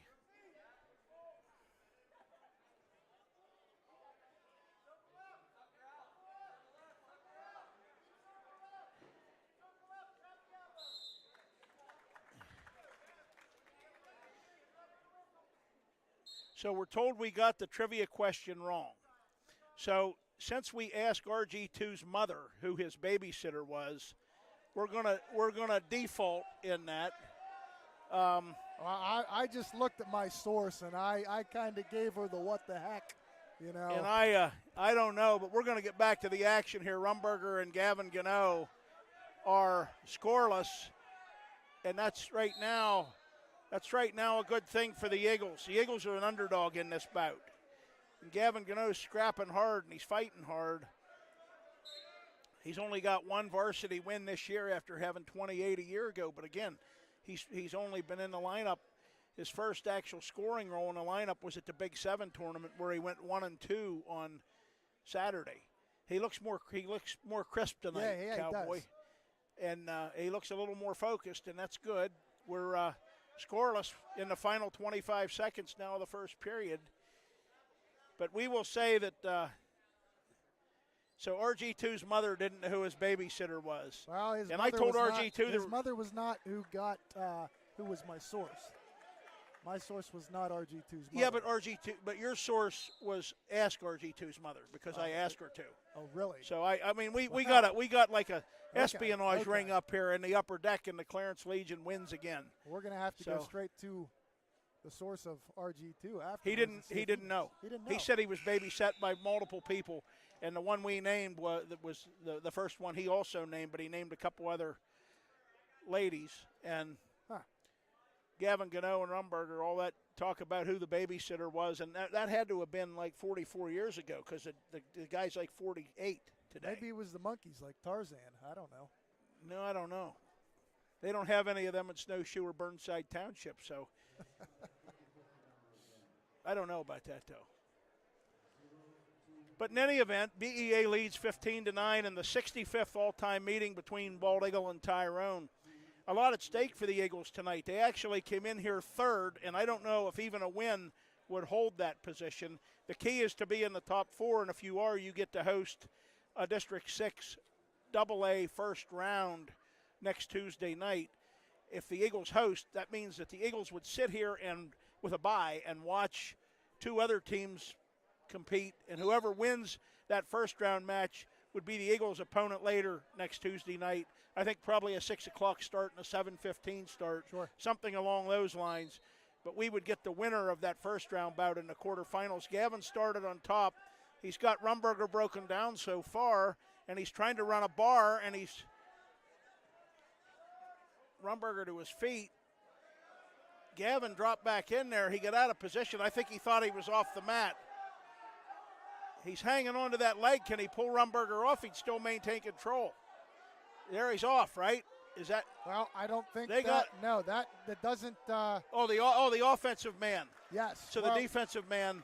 I think it was explained that there was no back points. No back points involved. So because of that, they could then go to the toes. After all of that, Rumberger was almost out, very close to being out, and yet now he's trying to come around on a switch, and he's close to pin. He does get a reversal with 1:25 to go in the second period. Those are the first points, and Rumberger's tough on top. And he looks like he'd be tough on top. He's got a lot of leverage, good height for a lightweight. And there he just ran a parry pin clear over the. He ran it so fast, it really wasn't a parry. It was more of a set up a parry and then run a launch. 1:13 to go. They'll get a restart.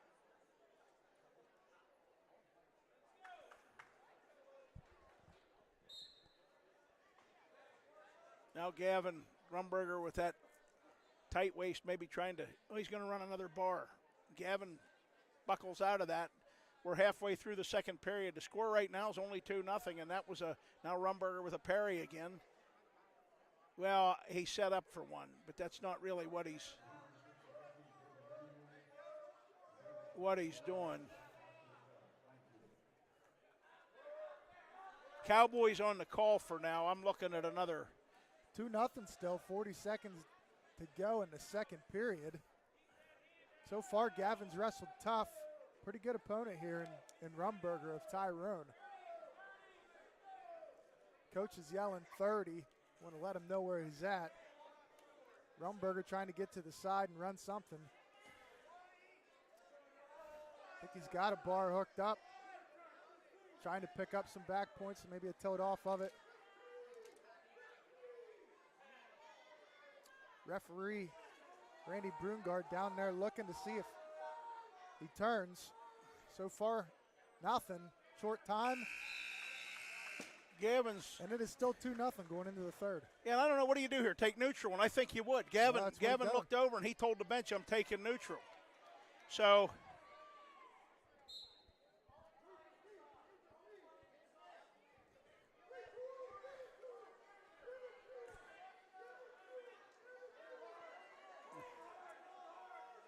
Rumberger in on a leg. He's trying to load that quarter Nelson up. He's still got it in there, Cowboy. Yeah, it is. The sucker drag works, and it worked very well. Rumberger's either got a bloody nose or a missing contact lens. There's going to be some kind of stoppage, and he has a 4-0 lead.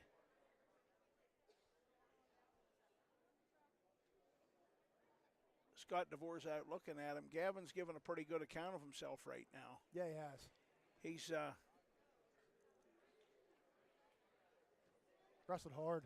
He has, but he's going to have to continue to wrestle hard. 1.5 minutes.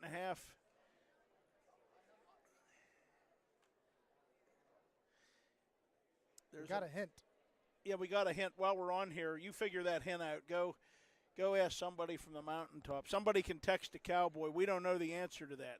I do know they have a wonderful color guard from the Clarence Legion that go to a lot of Veterans Day and Memorial Day ceremonies and are outstanding. Truly are. Very disciplined. But that last hint that they just sent us from the faithful that have this great cookbook, what a night. A cookbook from the Clarence Legion and maple syrup from the Never Tap Out Sugar Shack in Port Matilda. I'm covered from the end of the school district that my dad came from to the one that my mother came from, and Gavin sat on the bottom when we're ready to go here at 134, and Rumberger's going to go to work again hard on those bars and those parries. He's got a tight waist. Did you have any success, Cowboy? I think so, but I'm going to need to take a look at that cookbook. I think Here, so. I'm going to have to need to look at that cookbook here. And right now, Gavin, the Cowboy's looking at a cookbook. That's okay. It's high school wrestling, and I'm looking at Rumberger trying to use something off of that cross wrist ride, which is pretty tough. Now he gets out of that, and he goes back just to a tight waist, chopping the arm. We have a minute to go, and the Bald Eagle bench is correct. They're telling Gavin to keep moving, keep moving, keep moving. That's important. He's only down 4-0. Tyrone once is looking for and needs bonus points here. Now Rumberger very close to turning Gavin. And now he's turned Gavin, and Gavin's in trouble. He's in trouble. He's trying to fight out of a pin attempt. He's going to have to fight for quite a while yet. Rumberger settling back in. Gavin's got to somehow get his arm fought through, but he's caught. He does. He fought through that. He's down 7-0. We got 25 to go. Every point counts. Right now it would be a regular decision in 3. Not giving up any more would be great. Rumberger's cranking with a parry, now barring an arm, going across the throat, 10 to go. Gavin's got a belly out on that. He's wrenching, he's bellying out. Short time he's here. going to give up he's going to come out and get a reversal maybe. No change. No points. He'll lose at 7-0, a regular decision. That is a gritty effort. Tyrone was looking for more than 3 there. They got 3. A 7-0 win by Rumberger. We're going to go to 127. Great showing there by Gav. And let's see who's going to come out next. Who has to send out first. So we see what they're doing. Tyrone is sending an opponent out, and Bald Eagle's trying to figure out who they're going to send out. And I figured that would be Cohen Baney. And this is a good thing. The Eagles are only up by 3. The Lightning Bolt's on the mat, and he's in on a 2-on-1, Russian 2-on-1 that is to start. Who do you got from Tyrone here? I didn't hear what he said. I believe it's Remington Fleck. Remington Fleck, and 15 seconds in, the Lightning Bolt has a takedown. And he will go for bonus points, folks. He's got 117 career wins, and 91 of them are bonus points. That's pretty good. And he's probably going to work as hard as he can to get a fall. He's got Fleck in trouble. He's stretching him out. No, he didn't get the grapevines. He's into the chancery. He's in the chancery. They want him to lock the grapevines in, but he's not doing that yet. And he knows what he's doing, and it's close. There's a fall in 46 seconds. And with that fall, Cohen Baney now has 61 career falls. And, folks, only 2 wrestlers in Bald Eagle's 67-year history have had more.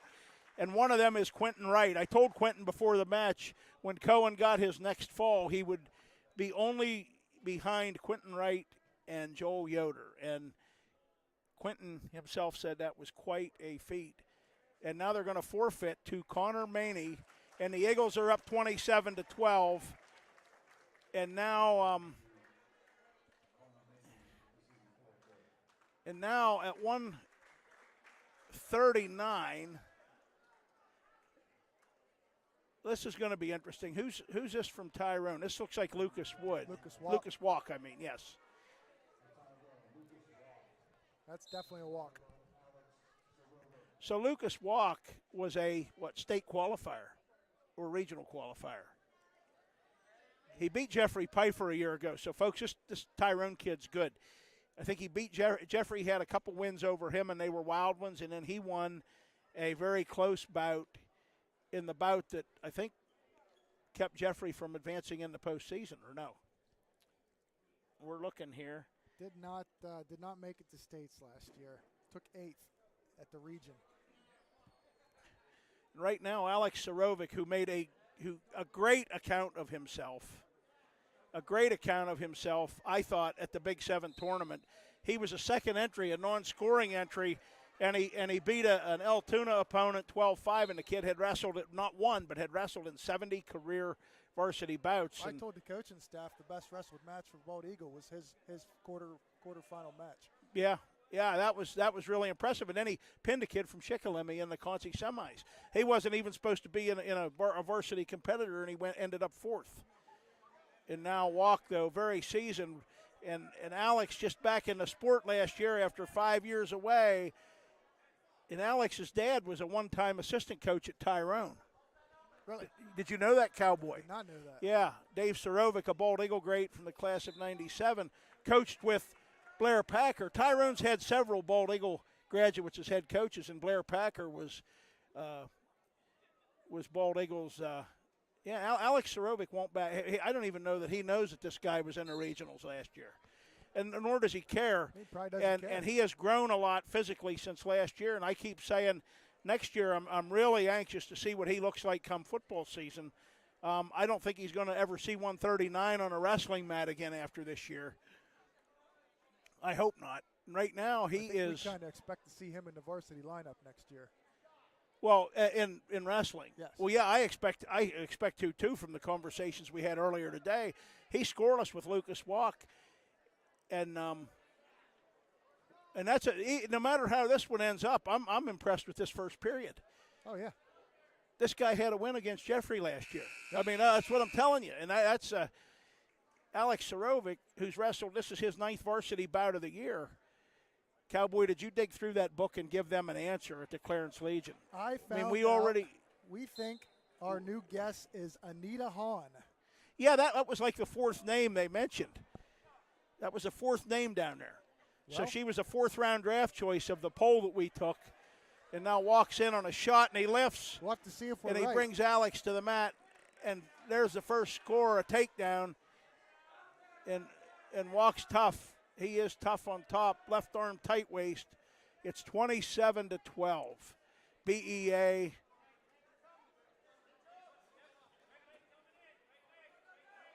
Alex is off the mat, almost, not quite. He's working that way. A restart would be good, or maybe not. Maybe some more clock and then a restart. And he's gonna continue to work and fight.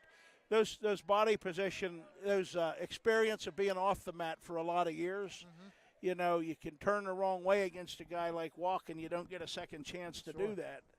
I think Walk's kind of waiting for that. Yeah, he is. He's just kind of back like a cat waiting to spring. And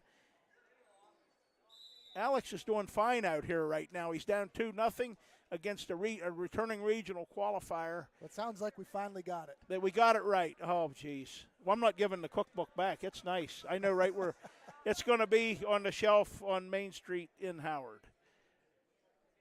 And all the home-canned preserves and homemade salsas are going to have a new partner up there in the cupboard with this, and this won't last long. This Never Tap Out Sugar Shack maple syrup from Port Matilda.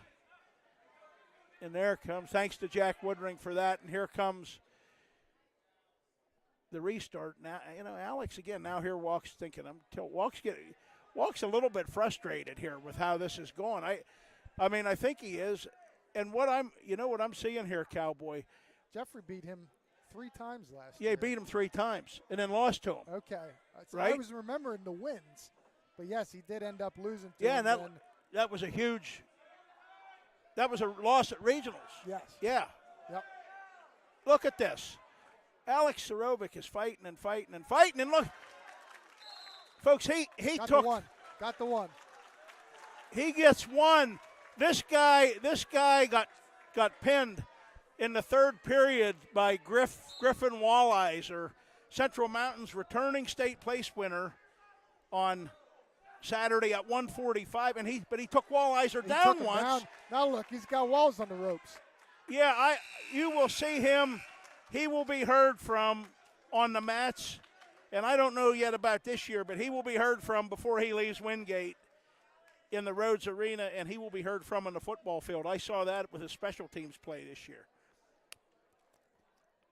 Right arm, tight waist, start around the middle. This is like new, man. I'm out here. What I like, regardless of the outcome, what I like is he's fearless. Oh, yeah. I watched him, I knew when I was watching Walliser. him. Yeah, he took, yeah. Walk. Yeah, Griffin Walliser was playing takedown, let him up with him, and then he got a takedown.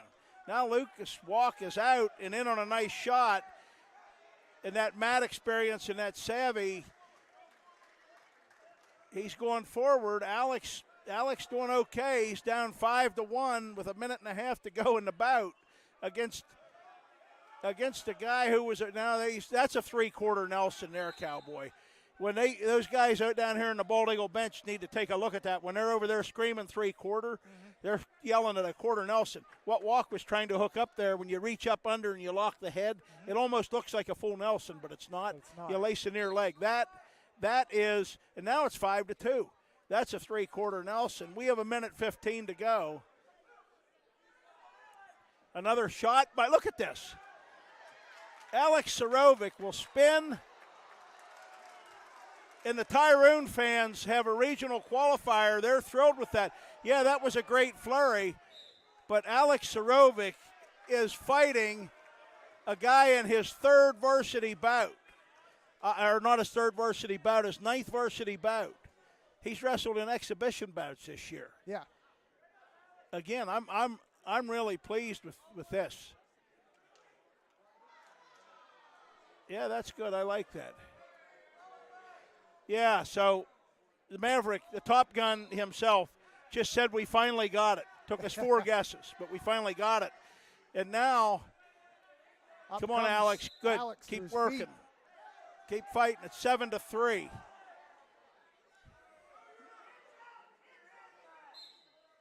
Nose to nose.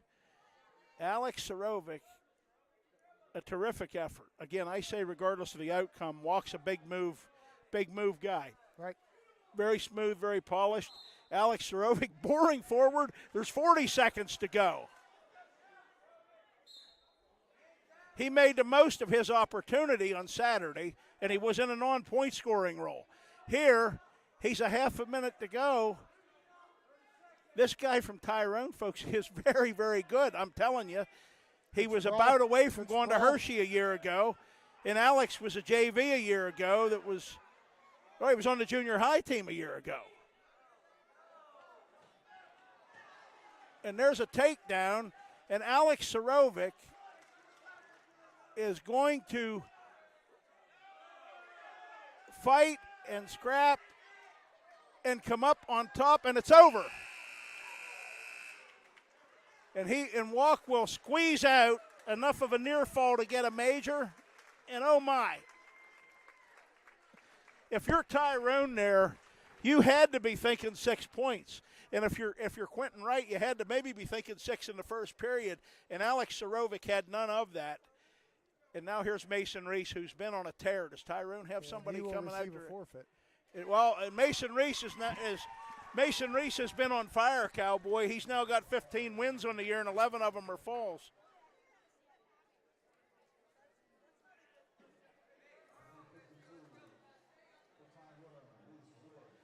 So this is interesting. So now we have Jeffrey Pfeiffer, who is probably considered an underdog in this bout. That's hard to say, but he probably is. The Eagles lead 33-16. We're at 152. What's left after this? 2 bouts? We have got 60 and 72 left. That's it. 2 the bouts. Eagles aren't far from being able to put this one in the books, but it's not there yet. But it would take a disastrous turn of events. It would. In fact, I think it'd take 3 pins. Pretty close to it. Or 3 bonus points, maybe not all pins. No, you're right. It would take 18 points, and Jeffrey Pfeiffer has pinned 44 people in his Bald Eagle career. I point that out because, Adam, as you keep an eye on the action here. Well, this one would be maybe the most impressive of all if he got one here. Well, if he gets a win here, that would be impressive because that would mean we just beat Tyrone. And we go to 9-2. This one would clinch Bald Eagle's 57th winning season in 67 years as well. As we know, we don't know. Wood is an excellent talent. We knew that 2 years ago. Yeah. What I'm curious about is Wood was out of their lineup for a while.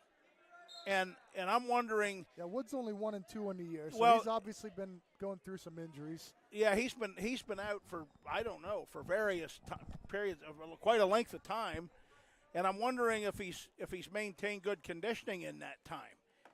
I mean, I don't know if his situation allowed for him to condition, but Jeffrey's working a 2-on-1, and we know Jeffrey's conditioning is usually pretty good. Wood's a senior, holds a 49-19 record. Yeah, okay, so he's 30 wins over 500, and Jeffrey's 30 over 500. He's 70 or 40 over 500. Wood in on a shot. Jeffrey's wrapped around the waist. Jeffrey's got to watch himself there. A good roll through, and that'll.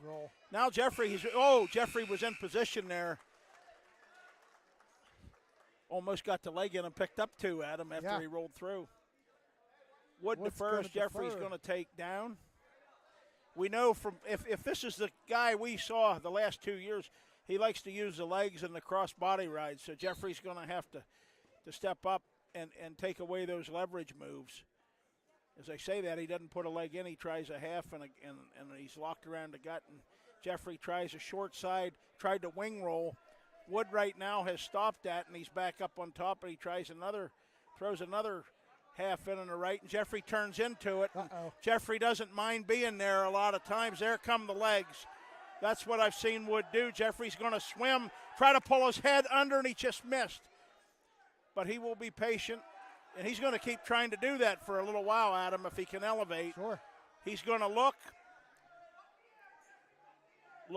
Now the power half attempt on the left side. Wood's going to try to throw that in. We're scoreless. Jeffrey needs to score in this period. He needs to not get tilted, now he needs to shake. He's got Wood's up there pretty high. Jeffrey clears the hip. He's got the leg turked. Keep that leg turked. That's what that is, folks. That's the Turk ride, and he's got it hooked up. And he's driving. He's going now. He looks good now. He's got to just stay there. He had a turn.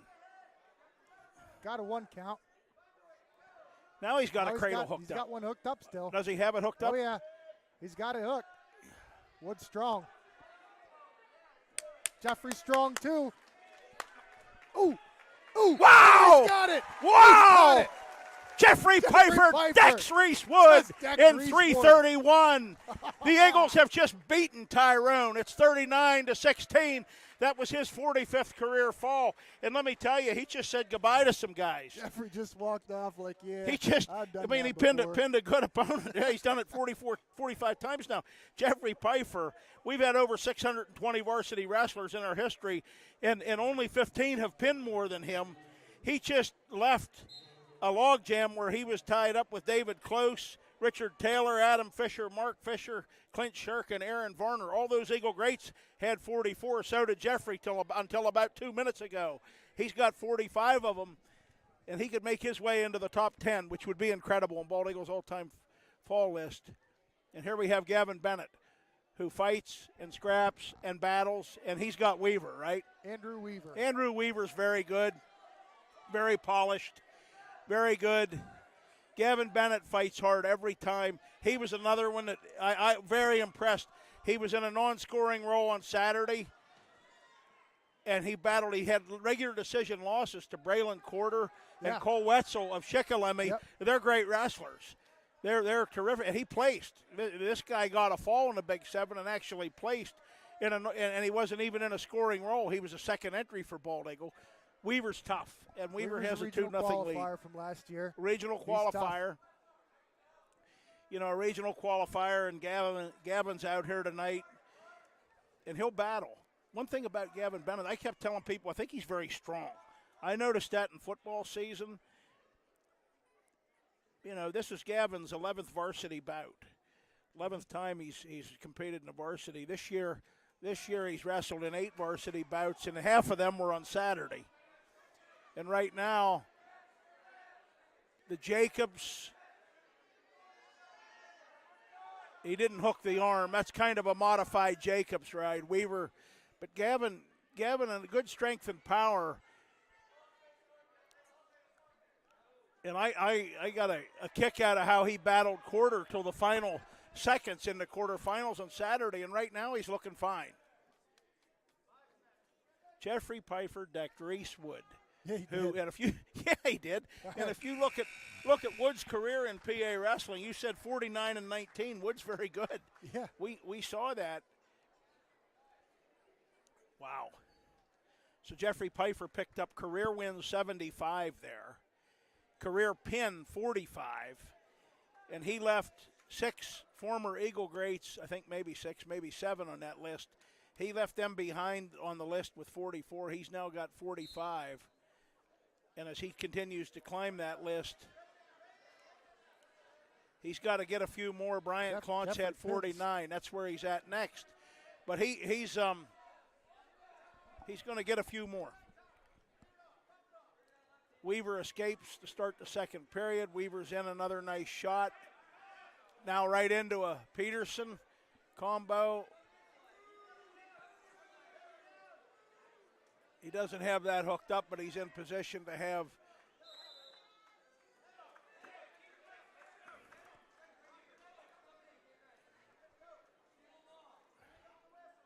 So I thought I missed something there.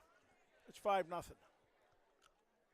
Weaver was, and I don't blame him. He was concerned that the people running that scoreboard and clock down there were slow. They didn't give him that takedown, but they gave it to him. It's 5-0.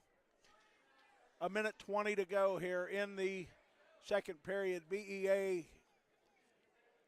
39 and Tyrone 16, and there's only one to go after this, and it ought to be a doozy. It should be a. It will be a great match. Well, they say, from what I'm hearing, they're saying we may see a preview of the district finals here in the next match. That's what they're saying. I've heard that from people well outside of Bald Eagle and Tyrone. Oh, and Gavin reaches back and gave Weaver an opportunity to guillotine him. And that's what that is, guillotine, and that's exactly what he hooked up. The leg in on that side, don't reach back. Weaver has a lot of time. He's settling in.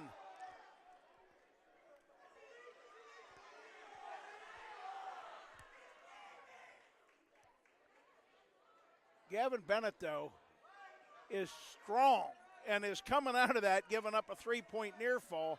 But Weaver is relentless and back in with a cradle. And there's just body position and experience, Cowboy. Yeah. Out comes Weaver. And he got 2-point reversal. Yeah. Yeah. They know. That goes to, it's 10-2, and Gavin Bennett, who battled, I'm telling you, he battled guys of this caliber. Quarter from Central Mountain, Cole Wetzel from Shikellamy are certainly, when you look at their credentials, they're in line with this guy from Tyrone, who we know is very good. He battled both of those two. His matches with them were closer than this one is. And now he's chopping on the arm, and we're going to go to the third period. Weaver may get it. No, Weaver's not going to get out. He's going to get driven off the mat. We're going to go to an entertaining third period. Gavin Bennett is very strong, Cowboy. I told you I watched him at Meet the Eagles. I didn't even really realize who that was. And he and Cameron Dubbs had what amounted to like a brawl. Gavin chooses neutral. And Weaver shoots in low. Gavin Bennett sprawls out of that. He's down 10-2. And he's not backing down. No, he won't back down. He gets in on their outside leg there. He's going to continue. Tries to dump him. See, there's the savvy of a wrestler. Weaver lowering his level, throwing a leg in on the way down, and he ends up with the takedown. Eagle coaches, there comes a spread eagle. Weaver's going to better watch his own back. We saw a guy pin himself here in the Big 7 on Saturday. Gavin Bennett didn't even give up back points on that spread eagle. Nope. That's how you know he's strong.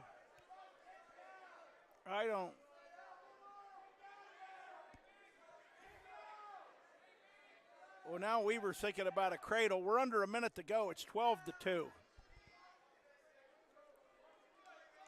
I'm going to read our sponsors again at the end of the dual meet. Okay. So I hope Maverick doesn't cut us off real quick there. Here's what I would say, folks. The Eagles have clinched this dual meet win, but the next bout's going to be a doozy, or it should be. The pride of the mountaintop, right? The pride. And the power of the mountaintop against the ninth grade machine from Tyrone that we've heard about for 4 years. And we're going to see them meet. And they met once before, and Caleb won that earlier when 3-0. Tonight will be the second of probably more meetings that they have in their career. Likely won't it's coming be the up last. soon. Right now, Gavin Bennett, who is hanging in there, and he's got the leg. Won't even let Weaver put the leg in. Weaver. Love to see it. A great effort by Gavin Bennett. He's Headhunt. still fighting to come out. And he will drop a major decision. It will be 39-20. Weaver wins that one 12-2. Gavin fought the whole time. Another weight class when Tyrone looked at the matchups, they were counting on more than 4, Cowboy. Yeah, I'd say. And here comes Caleb Close And here comes of the Kyle Eagles. Scott. And here comes Kyle Scott, the freshman phenom from Tyrone. Last year, pinned his way through the Pennsylvania Junior Wrestling. We call them the Junior Olympics State Championships. And Caleb broke Quentin Wright's freshman win record last year at Bald Eagle with 40 wins. And here we go. And the Cowboy, I'll let you call this for a while, Cowboy, till I start to get excited and animated. Looked like Kyle was going to come out like a raging bull there. And Caleb kind of just calmed down, put his hands on his knees, and said, all right, what are we going to do? Caleb shoots in there, tried to get a double, backed off, didn't get it. Things are moving pretty quick here. Caleb's got Scott broken down here, got out in front. He can stuff that head and come around the side. And that's what he's going to try and do, and he gets 2 points. Well, now, nice takedown there by Caleb. Minute 10 to go in the first. Well, now Caleb is where Caleb is Caleb, normally. Caleb's Caleb in all 3 positions. I just hope Coach Hockenberry doesn't throw any advice in. Is he over there? Oh, he's over there. Okay. Well, I know that Mom is in the upper deck, and she can be calmer than she was. She was concerned that maybe the dual meet might come down to this. So this one's just for fun, Cowboy, and Caleb looks good. You think she's still nervous? Oh, moms are always nervous. His dad's not nervous. He's up there with Jeff Horton. They're not even moving up there. I don't think Caleb's nervous either. No. He's not.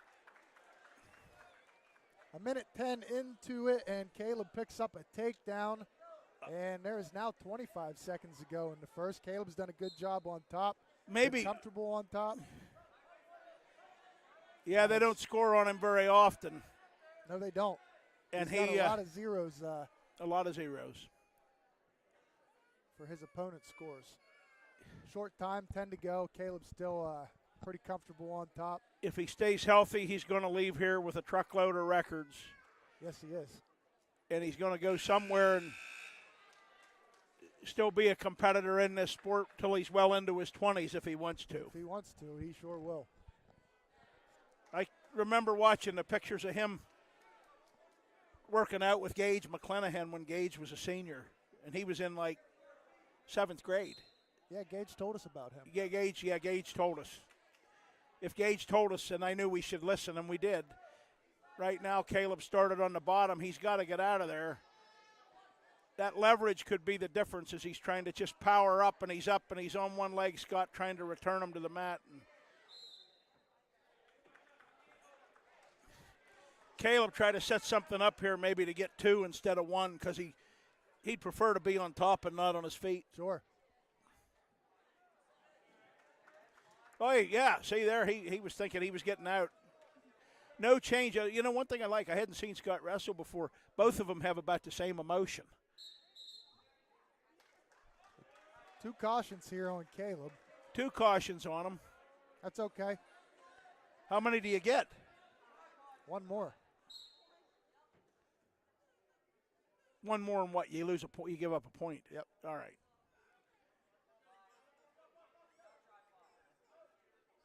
He was probably pretty conservative on that whistle. Well, yeah, I'm sure he will be from here on out, maybe. But he was pretty crisp with that opening takedown in the last match. There he gets up to his feet, turns towards Scott, and now he's looking for that 2 you were talking about. Well, he's not only trying to get a reversal, he's got to keep moving here. Don't want to get a stalemate. Yeah, he doesn't want a stalemate. He's trying to. Yeah, he's got the 2.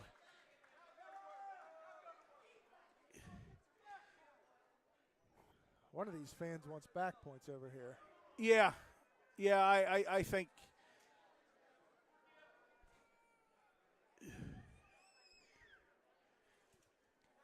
What was the score when they met earlier this year? 3-0, and 3-0. it was a second period escape and a second period takedown. Okay. That was the difference.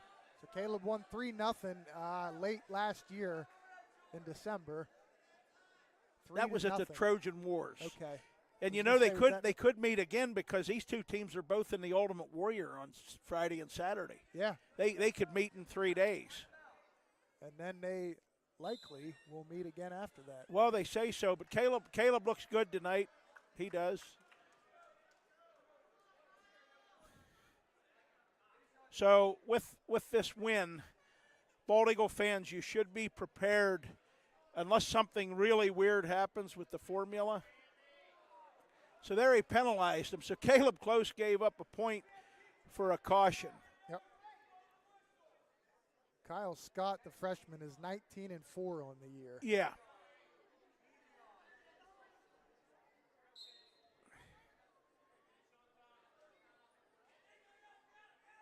So Scott gets to his feet, and Caleb brings him back to the mat. So the penalty point, and the problem there is how many cautions do you get till they stop it?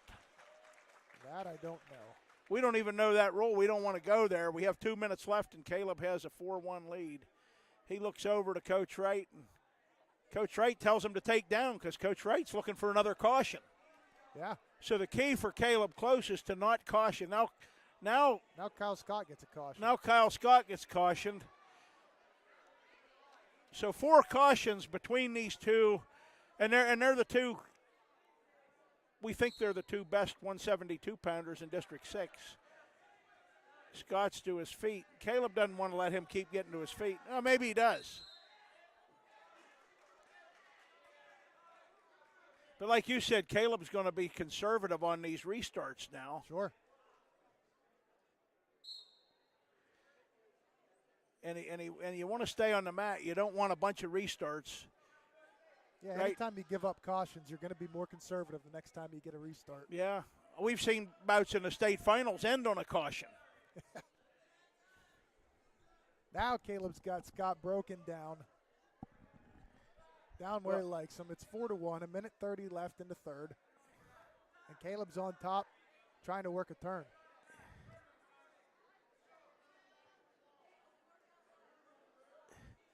So after tonight, as Caleb continues to work and you yell loud when there's any kind of change in position, as there might be right now. No change. Turk. Now we have 1:01 to go, and that got stopped for whatever, a stalemate. I don't know who on the bench is saying something to him, but he's. It's like Scott tried to roll there. I don't think Caleb has shown anywhere near like the offense that he would show. I mean, you don't give your whole arsenal away when there's going to be other matches, right? Yeah, you don't want to always show all your cards. And right now he's dominated the first bout, and he's dominated this one. The point was a caution. Was 3 Scott cautions. Got warned. What? For stalling. Yeah. He doesn't want to give up any more. Yeah, I don't want to restart. There's 15 seconds to go.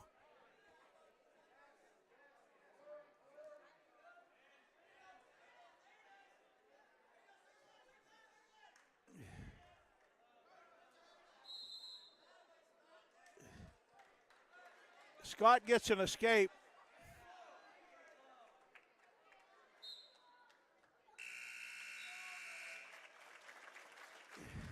So Caleb will take match number 2. He'll take that. He gave up a penalty point and an escape. Bald Eagle beats Tyrone 42-20. The Eagles now lead the all-time series 51-13 with one tie, and they've beaten Tyrone 35 of the last 36 times that they've met. So it's still lopsided.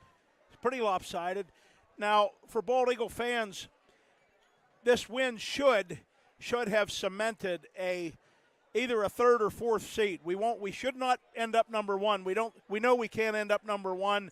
It's almost impossible that we could have ended up number 2. We should end up 3 or 4. Regardless, if we're 3 or 4, we will be here next Tuesday night, and there's going to be a fee for that. So thank you to all the sponsorships that we have. I think Maverick will have that figured out. But Bald Eagle will sit here, and 2 other teams will come in. It could be any combination. It could be Forest Hills and Pencambria, but there will be a dual meet. I don't know if it'll start 5:30, 6 o'clock, somewhere in there, and we will get the winner of that. And if we win that dual meet, we will likely travel, my guess is, to Penns Valley on Saturday the 4th for the Final Four, and that Final Four is what we hosted a year ago here. Right. All right? So Let's big read win. That list of sponsors then. Yeah, I'm going to read the list of sponsors and a great night here. We like to thank, first I'd like to thank Jack Woodring for giving us yet another gift, the Never Tap Out Sugar Shack in Port Matilda's maple syrup, and the great folks at the Clarence Legion who have the best color guard and honor guard that you will find in Center County. I'm going to say across the multi-county area. American heroes, every one of them. They gave us a terrific cookbook, and they stumped us, and they stumped the Gano family with the question about who RG2's babysitter was. With that said, our great sponsors who make all these things possible, Mountaintop Powder Coating, Eagle Towing and Recovery, the BEA Athletic Booster Club, Brian and Stacy Burns family, John and Casey Dubbs family, Stephen Carey Thompson family, Robert and Kathy Thompson, Ron Bracken, Erica Milliron, Ernest and Tina Green family, the Wolf family, David and Melissa Urbanik family, Matt, Katina, and Alex Posney, Tom and Virginia Letterman, Mark and Denise Leskavansky family, Jim, Ann, and Justin Taylor. That's your friend JT. JT. Todd and Jennifer Hosman family, anonymous superfans, Nola Wright. Nola Wright had an interest here. Both of her sons were here. Yes, they were great Bald Eagle wrestlers, and one of them coached Tyrone tonight. And Bald Eagle won 42-20. One of them was my college roommate. Molly and Ron Hoover. Terry and Judy Dorman, number 31. Ronald and Diana Bell. Anonymous BEA alumni. The Chaos Bear crew from the Mountaintop. Mark and Amy Brooks family. Gloria Chambers. The Lewis family of Howard. David and Nancy Stahl. Bob and Teresa Peters. Ron and Janice Markle. The Parsons Tree Service LLC. Dale and Penny Burkett. Lady Eagles Soccer Booster Club. The Booker family, in memory of George Jury from his classmates, the BEA class of 1962. Jeff and Lisa Miles. Jason and Laurie Hall. Bumbarger Repair Garage. Dean K. Wetzler Funeral Home and Cremation Service. B&K Excavating. Bob Hall from the class of 82. A classmate and his son Kurt have B&K Excavating. Herb and Marion Reed, the Spackman family. Mike and Dottie Habovic family. Robin Shaw, Phoenix Rehabilitation and Health Services. BEA Boys Soccer Booster Club, Basala Custom Embroidery, John and Joyce Hoffman, Bill and Tina Kochik, Workman Auto Incorporated, and the Angelotti family. Now, Cowboy, another thing to note, BEA wrestles, folks. They're scheduled to wrestle Central Mountain on Thursday night. Those points will not matter. Those points will not count for us. It's a dual meet, and with the weather, who knows? The match is at Central Mountain, okay? And we will not, and I repeat, Eagle Ambassadors will not be broadcasting that. It will, however, be live streamed by our friends in Clinton County, Tom Elling and John Lopez on the Record Online. So go to the Record Online if you want to watch. Now you'll get the Central Mountain Fan Club broadcasting it. You'll get that version. You'll get their version instead of ours, but that's fine. BEA will then on Friday and Saturday be in a 41-team tournament. A brutal tournament. Central Mountain's in that. Yeah. Southern Columbia's in that, and this Tyrone team's in it, along with United, who's ranked right there with us, fighting it out for the 3rd and 4th spot in District 6 AA. That is at West Branch High School. The folks out there do a great job. A small school like that to host a tournament of that magnitude. That's Friday and Saturday. West Branch doesn't have school. They close everything for all-day wrestling on Friday, and then it continues on Saturday. Then Tuesday night here, if you attend, and we want you to attend and be loud. Remember, Bald Eagle gets a bye, and they get the winner of whoever's in that first-round match. The tickets are different. It is not a Bald Eagle event. It's a District 6 event. Please look at Doug's website, look at Facebook, find out, because we have some fans from many generations who are not, just like I am, not as IT savvy, and we had some controversies in the last couple of years when we hosted those with tickets over the internet and online tickets. I saw a note that they're going to all be on sale. You can only get in if you get tickets through Hometown Ticketing or somebody like that, but Doug Maverick Dyke will have that information for you. It won't be walking up and buying a ticket from Marcia on Tuesday night. That's not how it's going to work. And then we'll go from there. But if we whoever we wrestle on Tuesday night next week, if we win, we will be in the District 6 AA Final Four that we hosted here last year. It would take a monumental series of upsets in District 6 for us to host that again. So my guess, and it's just my guess, is if we win next Tuesday, we'll go to Penns Valley. Quick highlights tonight. I'm going to credit all the hard fight of everybody. We got hard fight of guys that got beat. Across the board, this was a great effort. We had 2 starters out. Much better effort than the Big Seven. Yeah, this team would not have finished 4th. The team we saw tonight, that effort would not have finished 4th in the Big Seven. We saw a couple of great things happen tonight. We saw a fight out of young people, heavy underdogs that battled. I mean, Gavin Gano battled hard. Alex Sorovic battled great. Gavin Bennett, the 2 Gavins both battled hard. We looked at everything else, but Cohen Bainey picked up his 61st career fall, and he said goodbye to Seth Coleno, Landis Wright, and Jeff Horton. And Jeff was happy for him. Jeff sat straight across the gym from us in the top row with David Close tonight.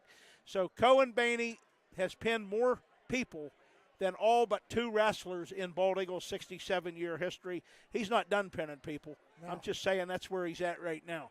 And then his fellow senior, Jeffrey Pfeiffer, goes on the mat, and Reese Wood is a very established opponent from Tyrone. Had that match been a year ago, 2 years ago, Jeffrey would have been a clear underdog. Tonight, he was a man on a mission. He picked up his 75th career win and his 45th career fall. It's just a great effort across the room tonight. Caleb Close, yeah, it's a 4-2 win. It's against he's one of the top 2 guys in the district, and what happens? The top 2 guys meet. They've met twice. Our guys 2-0 in them. We got to keep that going. Cowboy. Great all-around match. Like you said, just looked a lot better than a few days ago, and I'm pretty excited for where they're going towards this. And my final quick comment: Ronnie Gano, great job, head coach, great staff. But tonight was his 100th coaching dual meet. 75 of them are wins. So BEA is 75-25 in Coach Gano's time here at Wingate.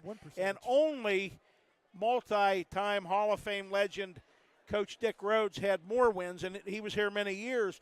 But I would point something out, and this is not a compare, but this is to let folks know the program's in pretty good shape. Through Coach Rhodes' first 100 dual meets, BEA only had 43 wins.